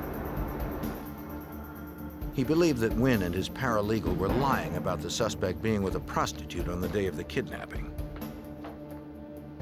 We went back and confronted the paralegal with this false alibi. The agents and I had a heart-to-heart talk with him, at which he decided that he better tell us that all that was a lie, and that Mr. Wynn had in fact been out of his law offices and out of pocket during the entire time that the abduction occurred, which would have been the crucial dates, the 24th through about the 28th. This would help prove perjury, but it wasn't enough to charge Wynn with the crime they were certain he had committed, the kidnapping and murder of Annie Laurie Herron. The federal trial for conspiracy to kidnap began in Mississippi on January 29, 1990. Throughout the investigation and the 2-week trial, which occurred in Hattiesburg, Mississippi, Wynn professed his innocence. But at the conclusion, a jury of his peers found him guilty for the crimes for which he was charged. N. Alfred Wynn received the maximum sentence allowed: 19 years and 7 months for conspiracy to commit kidnapping. He has no chance of parole from the federal prison in Coleman, Florida. We have never to this day resolved where Mrs. Herron is now, and the family deserves to know that. In fact, as far as this office is concerned, we still carry this as an open matter, and will continue to do so until such time as somebody steps forward and helps us out with locating where Mrs. Herron is. Family deserves it. Mr. Robert Herron died of a heart attack on November 28, 1990. In May of 1991, Mrs. Annie Laurie Herron was declared dead to allow the settlement of the couple's estate. The Herron family still hopes to someday learn what happened to their mother, to begin to heal their pain, and to finally lay her to rest. In 1989, residents of a close-knit apartment community in Virginia gathered for a holiday celebration. For Tammy Brannon and 5-year-old daughter Melissa, Christmas was always a special time. Then, without warning, the little girl was gone. Her disappearance ignited an impassioned search. Law enforcement and the local community spared no effort. But would they piece together the evidence and find her before it was too late?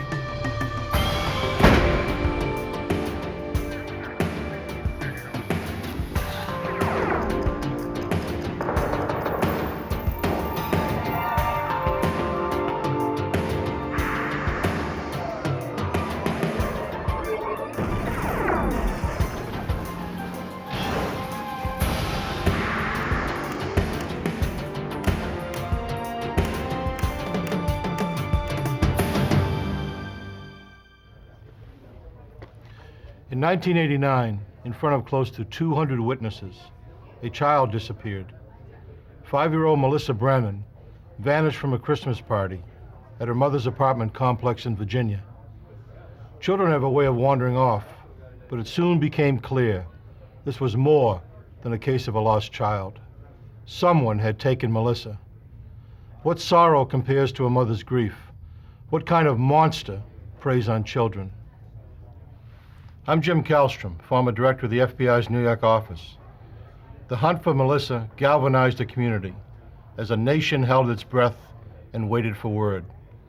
All victims deserve justice. All criminals must be punished. But when a crime involves a child, the stakes become so much greater.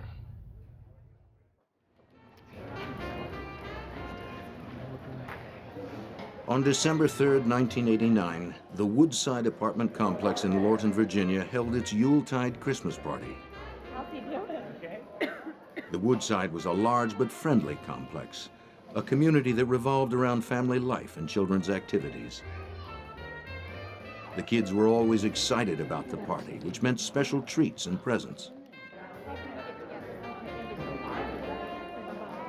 A single mom, Tammy Brannon, had found in the Woodside complex a safe community in which to raise her only child, Melissa. As the evening wound down, Tammy stopped to visit with a friend before going home. We'll have some pizza. How about that? Okay? Can I go get some potato chips? Okay, we'll come right back. Okay. I'm distracted out with those. Really? Mm-hmm. Good for you. Yeah. Did you? We gotta get ready. Okay. We have a lot to do. She's getting so big. So cute. She is. Did you see where she went? She lost sight of her daughter for only a few seconds.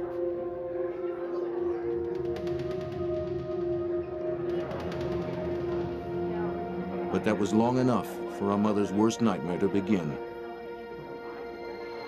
Can you see my daughter?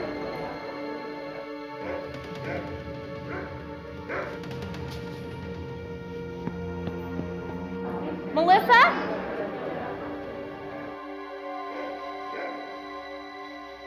Melissa?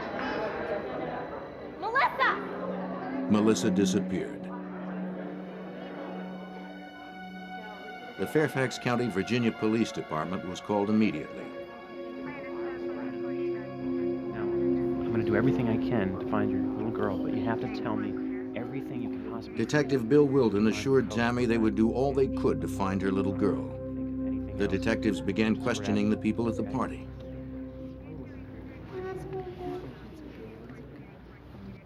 No one could recall seeing Melissa leave the party or anywhere near the front door. I'm Detective Wilden. This is Rappaport with the Richard Rappaport, the Fairfax Department's search commander, joined Detective Wilden to organize the search party. If you come across anything suspicious, an article He would head up clothing, the investigation. Does everyone understand? One of the possibilities, of course, was that she had just hidden somewhere in the building, was playing with some friends, or had wandered off. So immediately the patrol officers on the scene did a very good job of searching the building, and they began a search of the immediate area surrounding the building. The night of December 3rd was a bitterly cold night in the Washington area. Someone outside that was 5 years old without a lot of protection probably would not have survived through the night. It was that cold. All the adults that can participate, I need you outside with flashlights. Rappaport coordinated a more specific grid search of the area with patrol officers and dozens of volunteers from the complex.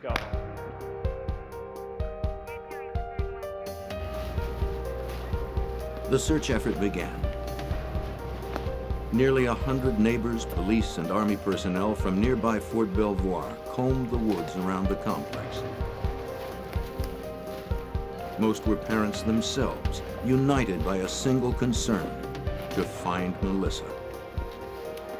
Like the detectives, they expected to find a shivering and frightened little girl lost in the dark woods and crying for her mother. Officers began to question the 200 people who had attended the party and interview over 400 other Woodside residents.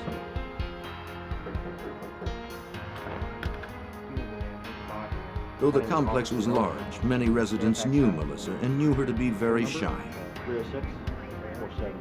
Shocked to hear that she had disappeared, almost all expressed doubt that she would ever have gone off without her mother, and certainly not with a stranger.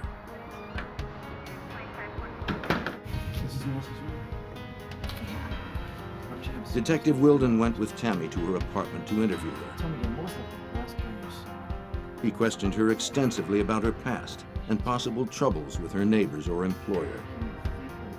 An accountant, she had never had any problems with anyone.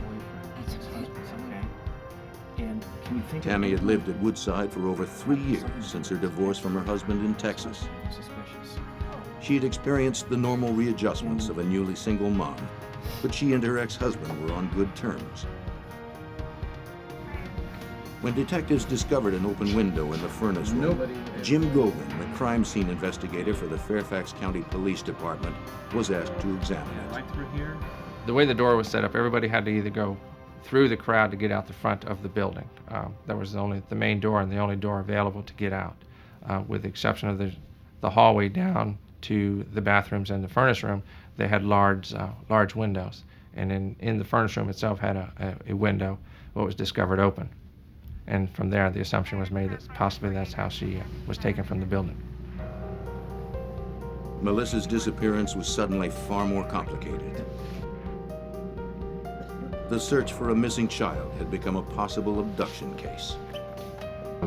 Did you see her leave the party at any time? The police continued their questioning with even greater urgency and began to hear repeated mention of the strange, even bizarre behavior of the maintenance man for the complex. That was the last I saw. What was his height? Several of the women reported how offended they were by extremely vulgar sexual propositions made to them by Caleb Hughes. There was a possibility that if she had been abducted for sexual purposes that she might be molested, but we were very, very hopeful that we could at least find her alive before her life was in jeopardy.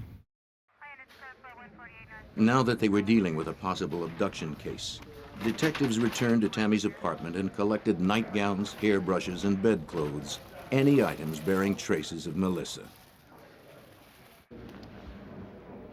Can you describe? As detectives continued questioning the people at the party, they learned more disturbing details about Hughes' behavior that night. He had spent what seemed to many to be an unusual amount of time playing games with the children. He made the parents uneasy by touching the kids. There was something unsettling, something indecent about him. At the party, he was not dressed as well as the rest of the people. He wore his work clothes.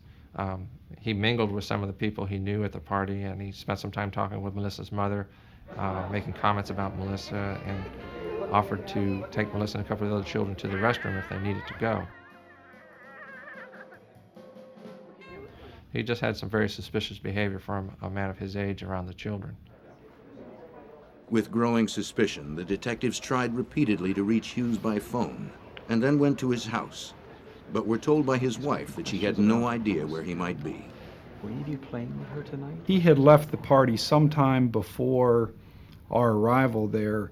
He lived only 4 miles away, but it took us several hours for us to contact him because he had not yet returned home.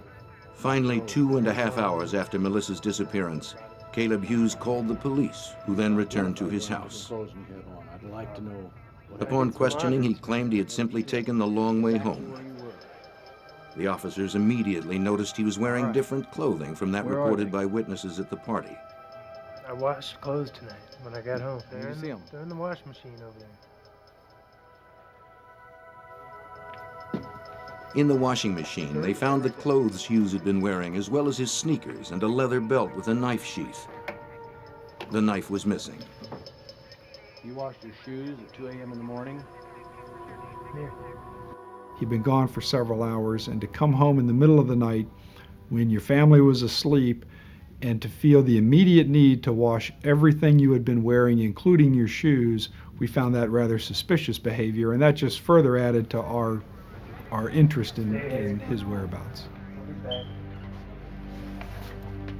As Hughes appeared reluctant to speak in front of his wife, the officers decided to take him to headquarters for further questioning. Suspecting that Hughes might be covering for time spent with a girlfriend, the officers wanted to allow him the opportunity to tell the real story. Do you know Melissa Brannon? No, I do not. To the detective's surprise, there was no real story. Hughes had no alibi. He claimed he had no idea who Melissa was, that he had driven the long way home Why were you alone washing your after shoes? picking up a six-pack, and then had simply washed his clothes. You normally wash your shoes with your clothes? Sometimes, yeah. What were they dirty with? He said as an excuse that they were his only work clothes and he had to be to work the next day and they were dirty, so he needed to clean them for work. Look, am I being charged with anything? Despite hours of intense questioning, Hughes remained smug and evasive. I'm free to go. Finally, Yeah, you're free to Detective go. Wilden told him he was free to go, But I know you're though he guilty. was almost certain Hughes was lying. Well, you're gonna have to prove it then, aren't you? As far as the Fairfax County Police Department was concerned, Caleb Hughes was the prime suspect. Believing Caleb Hughes was involved in Melissa's disappearance, Detective Bill Wilden contacted Fairfax County Commonwealth Attorney Robert Horan. It was a suspected homicide, certainly by then. He made some statements that were out of character for somebody who really is a suspect in a crime of this nature. You would normally think the minute somebody would suggest you or I have abducted a 5-year-old child, I mean, you would think it would be the most vigorous, vehement outburst. Of course I didn't. Well, they got nothing like that. Matter of fact, at one point he said to Wilden, "Prove it," which is again an unusual reaction for somebody who had nothing to do with it.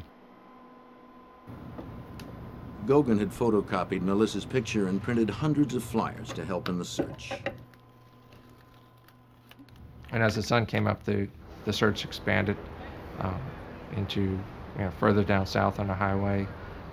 They sent soldiers out to do massive searches through the woods, along the railroad tracks, and as possible ideas of locations where she might have been were developed, again, hundreds of people were gathered to search and walk those areas. The car Hughes had been driving that night belonged to his wife. She gave investigators permission to impound and search it. Detectives examined it for fingerprints, blood, fibers, hair, any evidence that would document Melissa's presence there. Fingerprint tests revealed that only the Hughes family had left prints on the car. Next, all the hairs and fibers needed to be collected from the interior. This type of trace evidence was usually retrieved with a vacuum cleaner, but there was simply too much debris inside. When I first approached the car and looked inside, I just kind of went, whoa. They had 2 large dogs, the Hughes. They carried them a lot in that car. It was just cluttered with dirt and debris and just a mess inside that car. And I just kind of shook my head like this was going to be a real challenge. So I decided to use the masking tape as an alternative to the vacuum cleaner, just hoping to just get what was on the surface.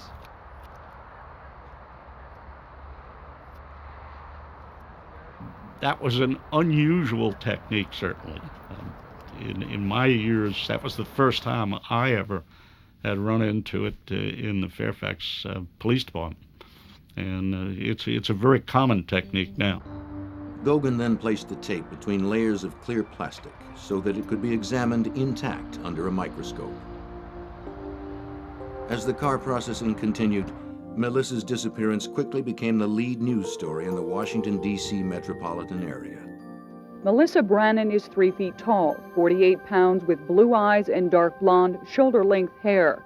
She was last seen wearing a pink ski jacket, red plaid skirt, and black shoes with gold buckles. The night of the party, Melissa had been wearing a navy blue acrylic sweater with a Sesame Street Big Bird picture, red tights, a red cotton plaid skirt, and a pink parka. When I found the red blue fibers that were visible on the tape, I did kind of get excited about that. But at the time I was excited but worried because we needed to find her to identify the clothes, the possible clothes. Without Melissa, that was going to be real tough. When Gauguin conducted luminol testing on the interior of Hughes's car, he found traces of blood on the steering wheel, brake pedal, and floor mat. When a light is shined on the luminol-treated area, bloodstains will appear fluorescent. While the luminol process is quite accurate as a blood locator, it can also destroy the genetic characteristics of the sample. When I sprayed the steering wheel, I got the reaction on the steering wheel and as well as on the pedals of the vehicle. That's where it fell to. These items were swabbed and collected. Hughes's shoes had been washed, but the lab was able to identify possible blood stains on their soles where fresh cuts had been made. It became very suspicious when I received the clothes from the officers who searched the house and noticed that he had cut his tennis shoes. Kind of putting two and two together, that why was he cutting his tennis shoes and why did I get a reaction to blood on the gas pedals? Surely Caleb Hughes had tried to cover his tracks to avoid a link to an unimaginable crime. What is your name? Caleb Hughes. How old are you? With the luminol findings showing blood in his car, the detectives were increasingly confident they could get a confession from Hughes. He was brought in for a polygraph test. He had no explanations for the fresh cuts on his shoes. No. Once again, he gave no explanation for the 2-hour, 30-minute delay in getting home. But as it turned out, there never was an explanation. He said, I just took the long way home. It was the best they got. Did you harm Melissa Brannon? No. Did you kill Melissa Brannon? No.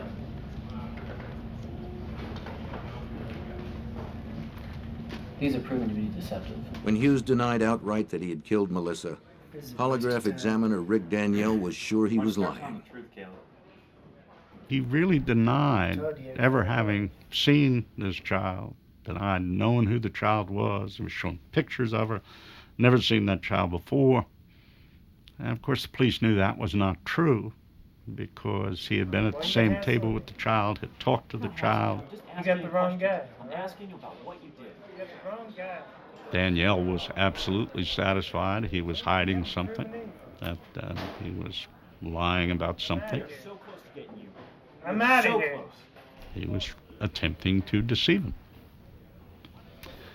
But of course, none of that under Virginia law, as you may know, none of that's evidence. You're not allowed to use it at trial. Investigators were convinced Hughes had abducted and harmed the beautiful little girl.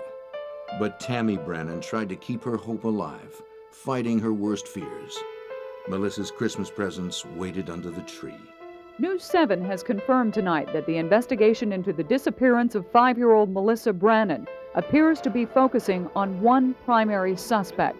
Police will continue their search efforts and to pursue leads. There is now a $10,000 reward for any information concerning Melissa's whereabouts. For Tammy Brannon and her parents, the hours passed in an agonizing wait for more information.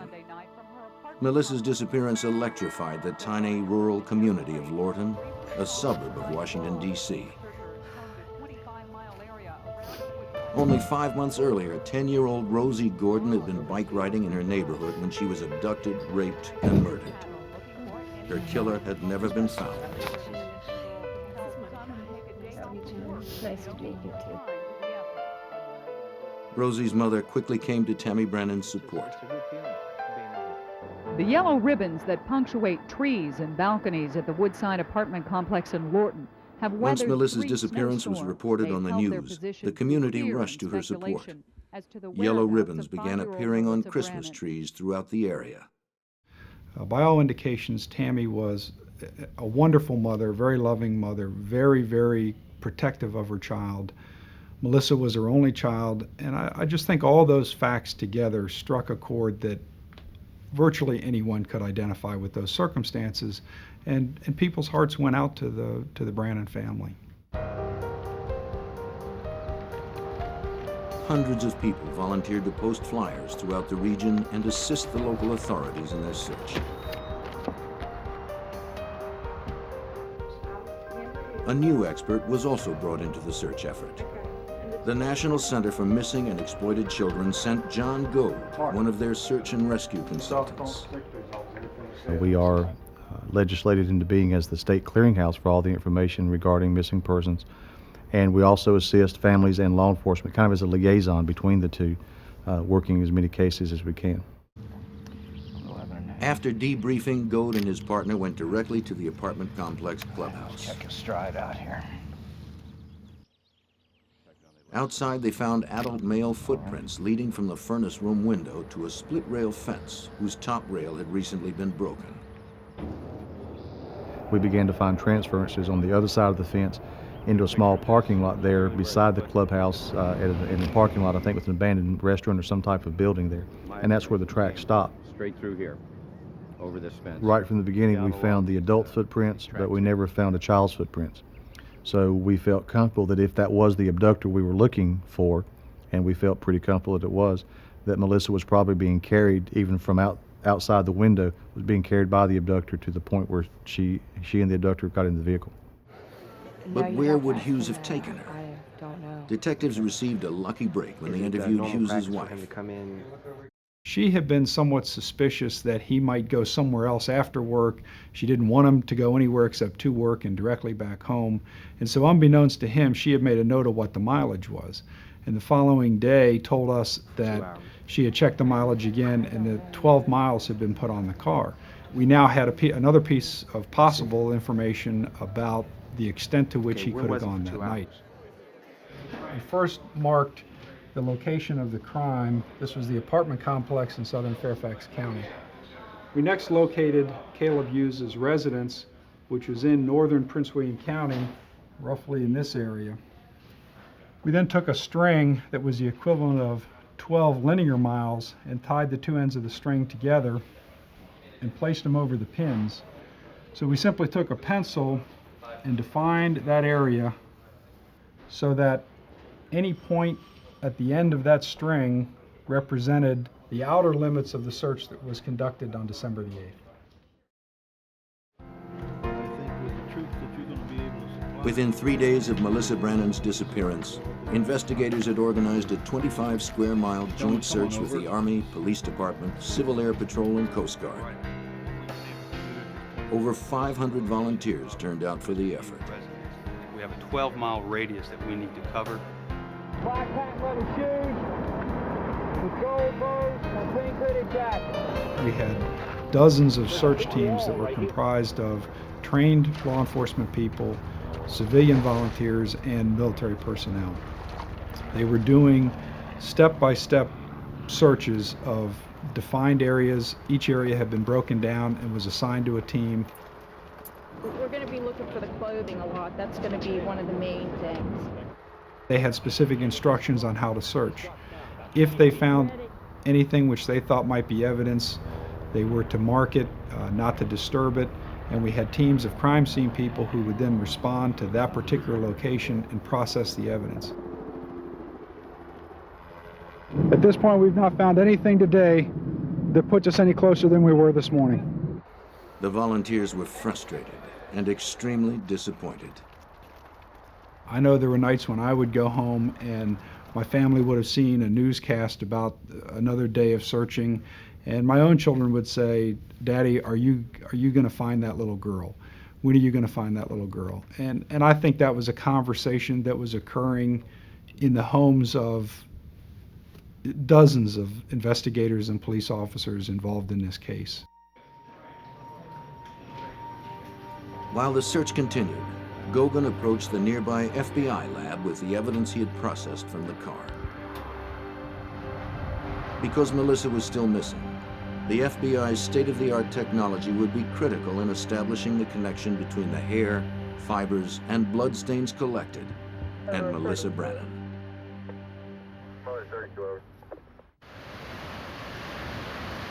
Agent Doug Diedrich of the FBI's Trace Evidence Unit would examine the evidence. Perhaps he could find a link to Melissa Brannon. There you have to go to extraordinary measures to try to recreate, if at all possible, the environment of the victim, most recent environment, and also the types of hairs that the victim may have, the type of clothing that the victim may have been wearing the night of the disappearance. And that's the difficult part.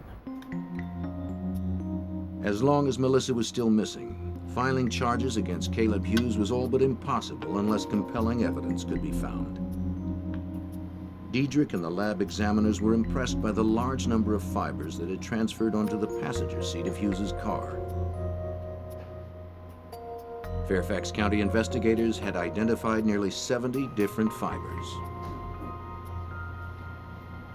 That included the blue acrylic fibers, the red cotton fibers, the black rabbit hairs, and there were, I believe, 1 or 2 head hairs in the case.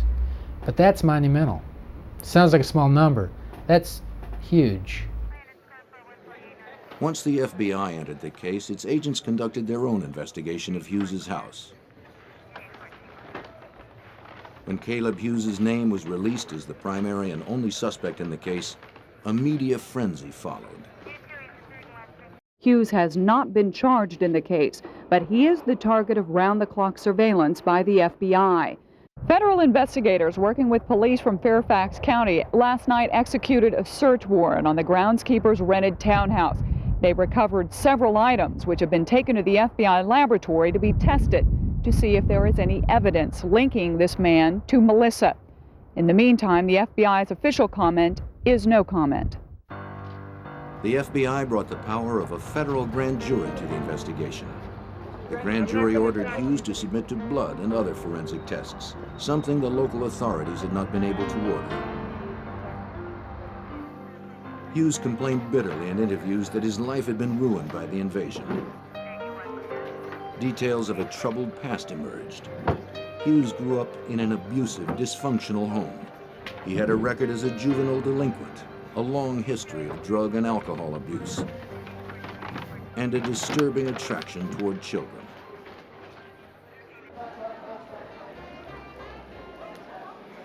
As an adult, he had been convicted of larceny. He had been convicted of car theft. He had been convicted of contributing to delinquency of a minor. The evidence indicated that he did spend a lot of time with young children, nobody the age of Melissa Brannon, but certainly a lot of children in their early teens.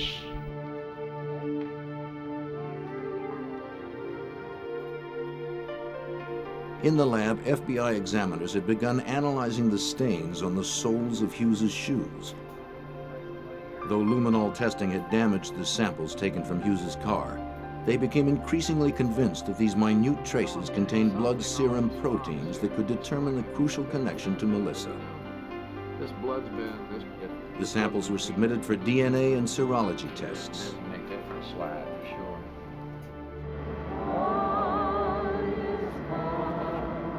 15 days after Melissa's abduction, a candlelight vigil for Melissa was held at the apartment complex. The little girl's disappearance had united the Fairfax community in compassion and outrage.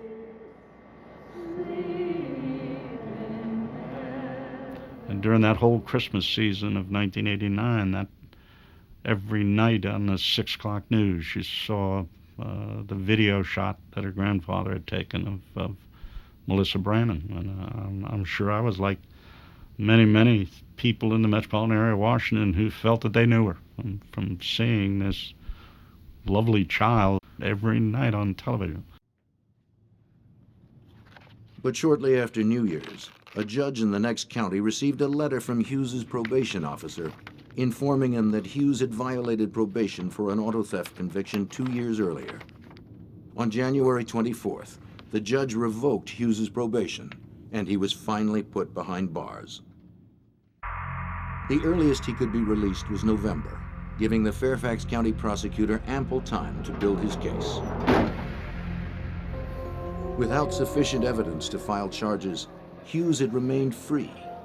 But now, with Hughes safely put away, the FBI had the time needed for the extensive testing required by the trace evidence. There was still a chance Melissa's body might be found, but without it, the case against Hughes would have to be made in the FBI lab.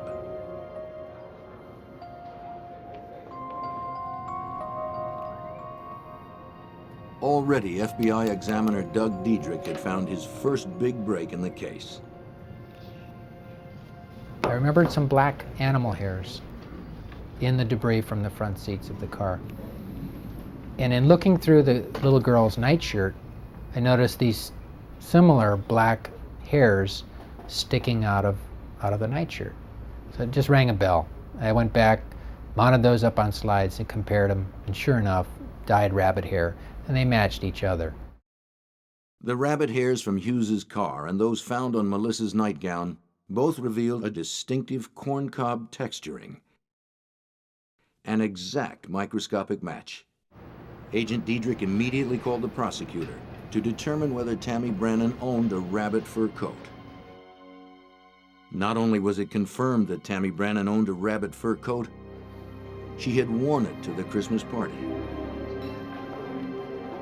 Her mother had bought it in Germany, and it was dyed an extremely rare bluish-black color almost unknown in the United States. Melissa had handled the coat at the party and at home. Diedrich had made the crucial connection between Melissa and the car of Caleb Hughes. So you not only, you tied those rabbit hairs, you tied that match not only to the fur coat of her mother, you tied it to the front seat of the car, but you also tied it to the child's environment itself, the rabbit hairs on the shirt of the child. To me, that was a significant point in the case, because then it starts pushing me in the direction of we might have something. And from there, it was a matter of digging some more, to see if I couldn't find some additional fibers that may be of value. So I started digging a little bit more, starting looking a little closer, asking questions of myself, asking questions of the evidence, because it's speaking. Strange, but it's speaking to me. As week after week passed, Melissa's name eventually disappeared from the news. Life in Fairfax County had returned to normal, but Tammy Brannon was still no closer to finding her child. It's tremendously difficult for the family to come to terms with everything that has gone on, to come to terms with still trying to hold on to that glimmer of hope that their child's alive, and then the realization that in all likelihood, they may never find their child alive or may never find the body of their child even after they've been murdered. Tammy was forced to face the reality that by now, there was almost no chance Melissa could still be alive. We wanted to close this case and not just close the case in the sense of identifying and prosecuting a suspect, but we wanted to bring real closure to the case in answering the question, what happened to Melissa Brannon that night? Why did it happen? Such questions plagued Tammy Brannon. Depressed and unable to work, she remained secluded in her apartment, waiting. Agent Diedrich had examined the blue acrylic and red cotton fibers in the passenger seat evidence collected by Jim Gogan. At first glance, they appeared to match descriptions he had been given of the red tights and big bird sweater Melissa wore that night. But without a duplicate outfit to make an exact fiber comparison, he was at a dead end. And so I went home, spoke to my wife. Of course, she straightened me out right away that if it had a big bird on it, it wasn't Winnie the Pooh, and it had to be sold at JCPenney's, having young kids of my own about the same age. Diedrich asked his wife if she kept any old JCPenney catalogs in the house from the last few years. She said she knew she had a Christmas catalog. Teased me about being a pack rat. I think it Diedrich was paid off. astonished to find a picture of an outfit that exactly matched the description of that worn by Melissa. JCPenney's catalog. I collected it 2 years ago at Christmas. Oh, great. The FBI contacted JCPenney, and the store began a search of its records. For more than 2 months, Tammy Brennan had anxiously waited by the phone for some kind of information or word about her daughter. Where is she?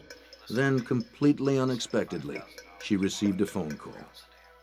A man's voice told her he was holding Melissa for ransom and that she must deliver $75,000 the next day, or her little girl would be seriously hurt. Can I talk to her? Had Melissa been found? Yes. Yes. The national statistics will tell you that a child who's abducted by a stranger is usually dead within 3 hours of the abduction. So the likelihood of Melissa being alive months after the abduction is extremely slim. Mom, they have Melissa. Tammy immediately called her mother, but Detective Wilden cautioned them not to let their hopes get too high. No, don't call anyone. I'll tell you all about it. Just come over right now. Once again, Melissa Brennan was about to become front-page news.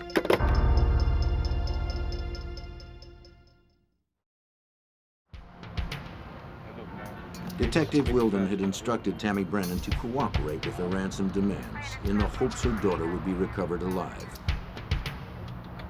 As extortion falls under federal guidelines, the FBI coordinated the ransom drop. The FBI SWAT team was ready when 2 young men showed up in the parking lot to pick up the money. I see him getting ready to open up the door. Got the bag. Go. Here we go. FBI, freeze!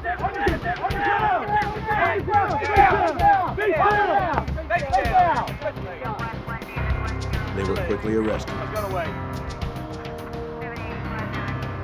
But did they have Melissa in their possession? The information provided in the ransom call was so vague and so generalized, it's entirely possible that the person who called may have picked up that information simply by watching the news or reading the newspaper. Usually if there's a ransom demand that is legitimate, they're going to have very specific information that would be known only to the abductor and probably some of the investigators. The 2 arrested youths were former students and roommates from a nearby university who had seen an opportunity to make some easy money out of Tammy Brennan's tragedy. They were convicted of 5 counts, including conspiracy and extortion, in the United States District Court in Alexandria, Virginia. Turned out to be just a terrible hoax. I mean, just terrible. The notion that you would do that deliberately to a mother who was going through what she was going through. There were copious amounts of dog hairs in the tape samples collected by Fairfax County crime scene investigator Jim Gogan, as well as dozens of human hairs. FBI lab examiners separated and painstakingly subjected each one to testing. Finally, a hair was found that was different from the others. The hair was a very light blonde, the only one of its type found in the vehicle. But it was an exact match with the hairs found in Melissa's hairbrush. Matching the human hair with Melissa was the second big match for Diedrich.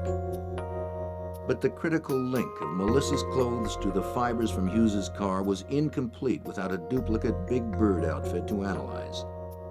Because it had been a special Christmas outfit, produced only once, it could not be found in stock. JCPenney gave the FBI a list of people who had purchased the outfit from its catalog division. They then sent FBI agents out across the country to locate those people and determined if they still had the Big Bird outfit that they had bought from the JCPenney catalog, and ultimately they were able to locate a sample outfit from a family that still had the outfit. Obtaining the outfit could mean the difference between conviction and acquittal in the case. The FBI asked the family traced through the JCPenney records to send it to their crime lab. Well, I remember that day pretty clearly. I knew the outfit was coming in. The fiber color, according to the color in the catalog, was navy blue. But the fibers that I was finding were sort of purplish blue. So I was a little anxious that maybe this wasn't the same outfit, that maybe we were going in the wrong direction. So when that package came, I was, again, uncomfortable with even opening it, because I thought I was on the right track, but I didn't want to be wrong.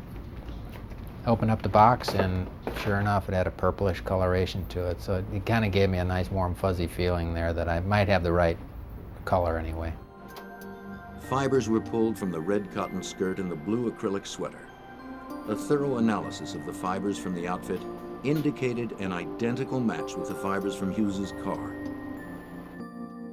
From the red cotton threads to the blue acrylic yarns to the yellow cross threads from the plaid skirt, the duplicate Big Bird outfit matched in every respect with the car fibers.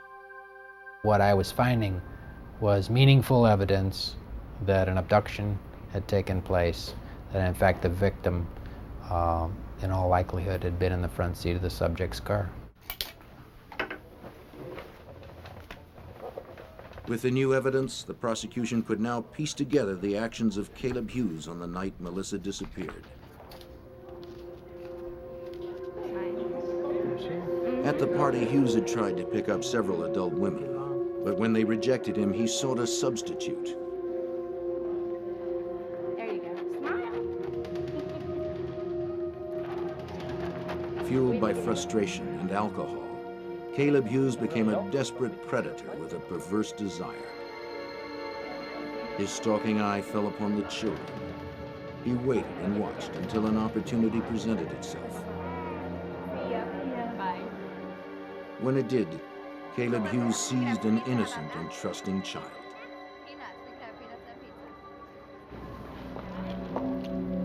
Hey, Melissa. Hey. Remember me? Come here. By abducting Melissa Brannon, Hughes had crossed the boundary into the unspeakable. We got to like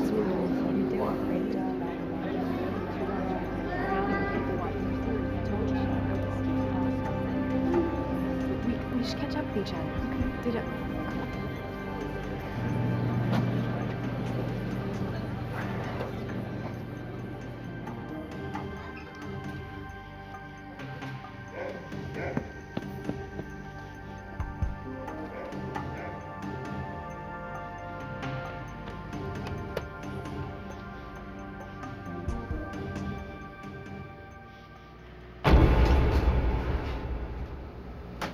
The analysis of the duplicate Big Bird outfit produced compelling evidence. It would be a powerful tool in the case against a man who investigators felt was a ruthless child molester and murderer.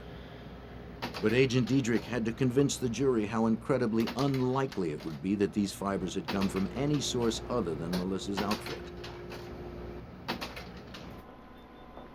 He began asking people at the FBI to give him any items they may have made of navy blue acrylic.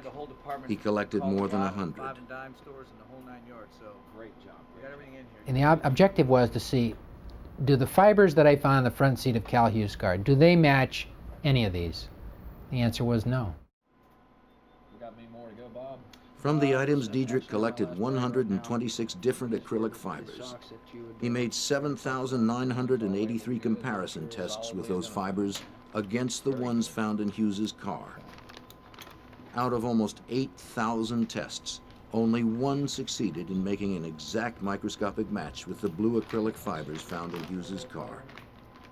And that was the duplicate Big Bird outfit. Whenever you match two things, it has a lot of significance. These aren't random events. These, in most cases, occur. Is it possible? You can't deny the possibility that it could be a coincidence. But after looking at this stuff for a lot of years, I'm not a big believer in coincidence. 3 weeks before the trial was scheduled to begin, as investigators made final preparations for the case, a stunning development occurred. They received a phone call. 2 counties away, police had just found the body of a child on the median strip of Interstate 95. I'll be right there. I called Weldon. We got in his car, and there was absolutely no doubt in my mind that that was going to be it, because Hughes knew that area, spent time down in that area. I said, wow, this is going to be it. That section of median on I-95 is wide and densely wooded. It would have been easy for Hughes to pull over, hide the body among the thick vegetation, and drive off unnoticed, and there would be little chance of someone finding the remains. But someone found a body. Was it Melissa's?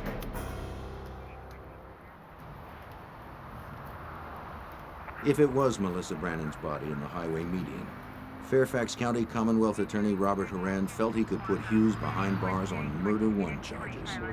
His hopes were high, but they were soon dashed.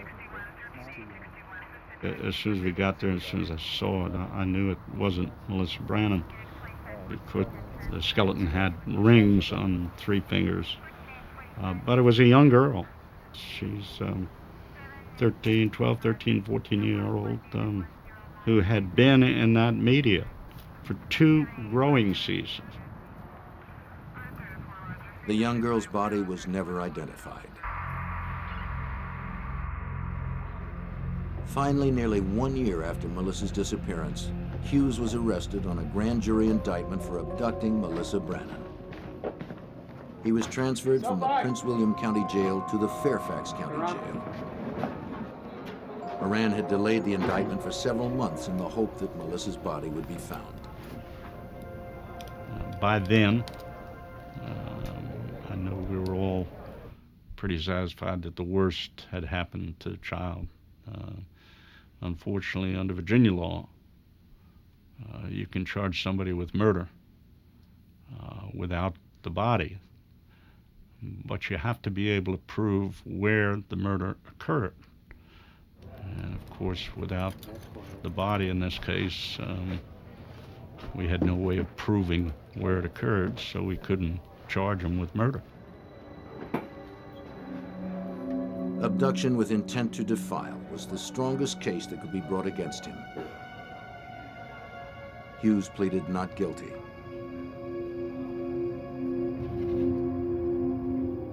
Few people in Fairfax County believed that Melissa could still be alive, but everyone, most of all Tammy Brannan, needed to know what had happened and needed to see justice served. Because it's tremendously important that the family of that child had definitive answers, that they know what happened to their child, even if the news is not pleasant. They need to understand exactly with concrete information what happened to their child. They need to be able to have closure. They need to be able to give that child the burial that they deserve and go on with their lives.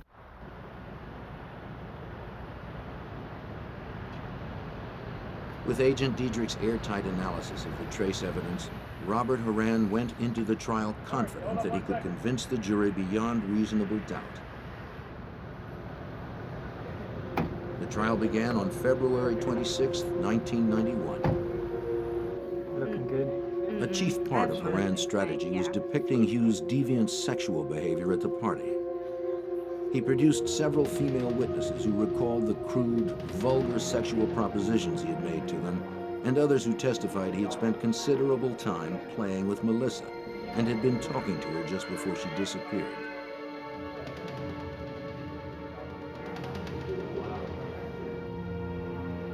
His behavior was even more extreme, trying to eliminate the evidence. Washing his clothes, his leather belt, his shoes. He could not account for the fresh cuts on the soles of his shoes. Nor could he account for his whereabouts for the 2.5 hours between leaving the party and arriving home. But the problem for the defense is somehow you had to explain that time. And there was never an explanation. I mean, it would have gutted our case. Our case is over if you can explain any of that time. Though tests for blood on the shoes had proved inconclusive, the prosecution was now able to show the jury the exact matches made between the rabbit hairs, the head hair, and the fibers found in Hughes's car. Nonetheless, the defense argued that all of the fiber and hair evidence was purely circumstantial. It may be circumstantial, but it is powerful circumstantial evidence because it doesn't change.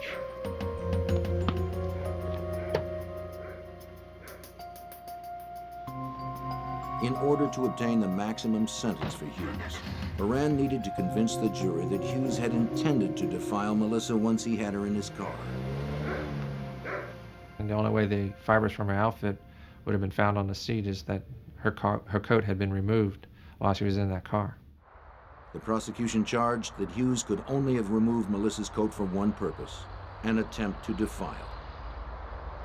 The true answer is that that 5-year-old was seated against her will in the front seat of that vehicle.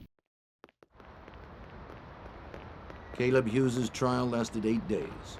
After 9 hours of deliberation, the jury found him guilty of abducting Melissa Brannon with intent to defile. He was sentenced to 50 years in prison. For the family members, it can't end because of the eternal hope, if you will, that someday this child that's never been seen, never been found, this child someday will appear. You know, and that's hard stuff. That is hard stuff. Caleb Hughes is still serving his sentence today, and the body of Melissa Brannon has never been found.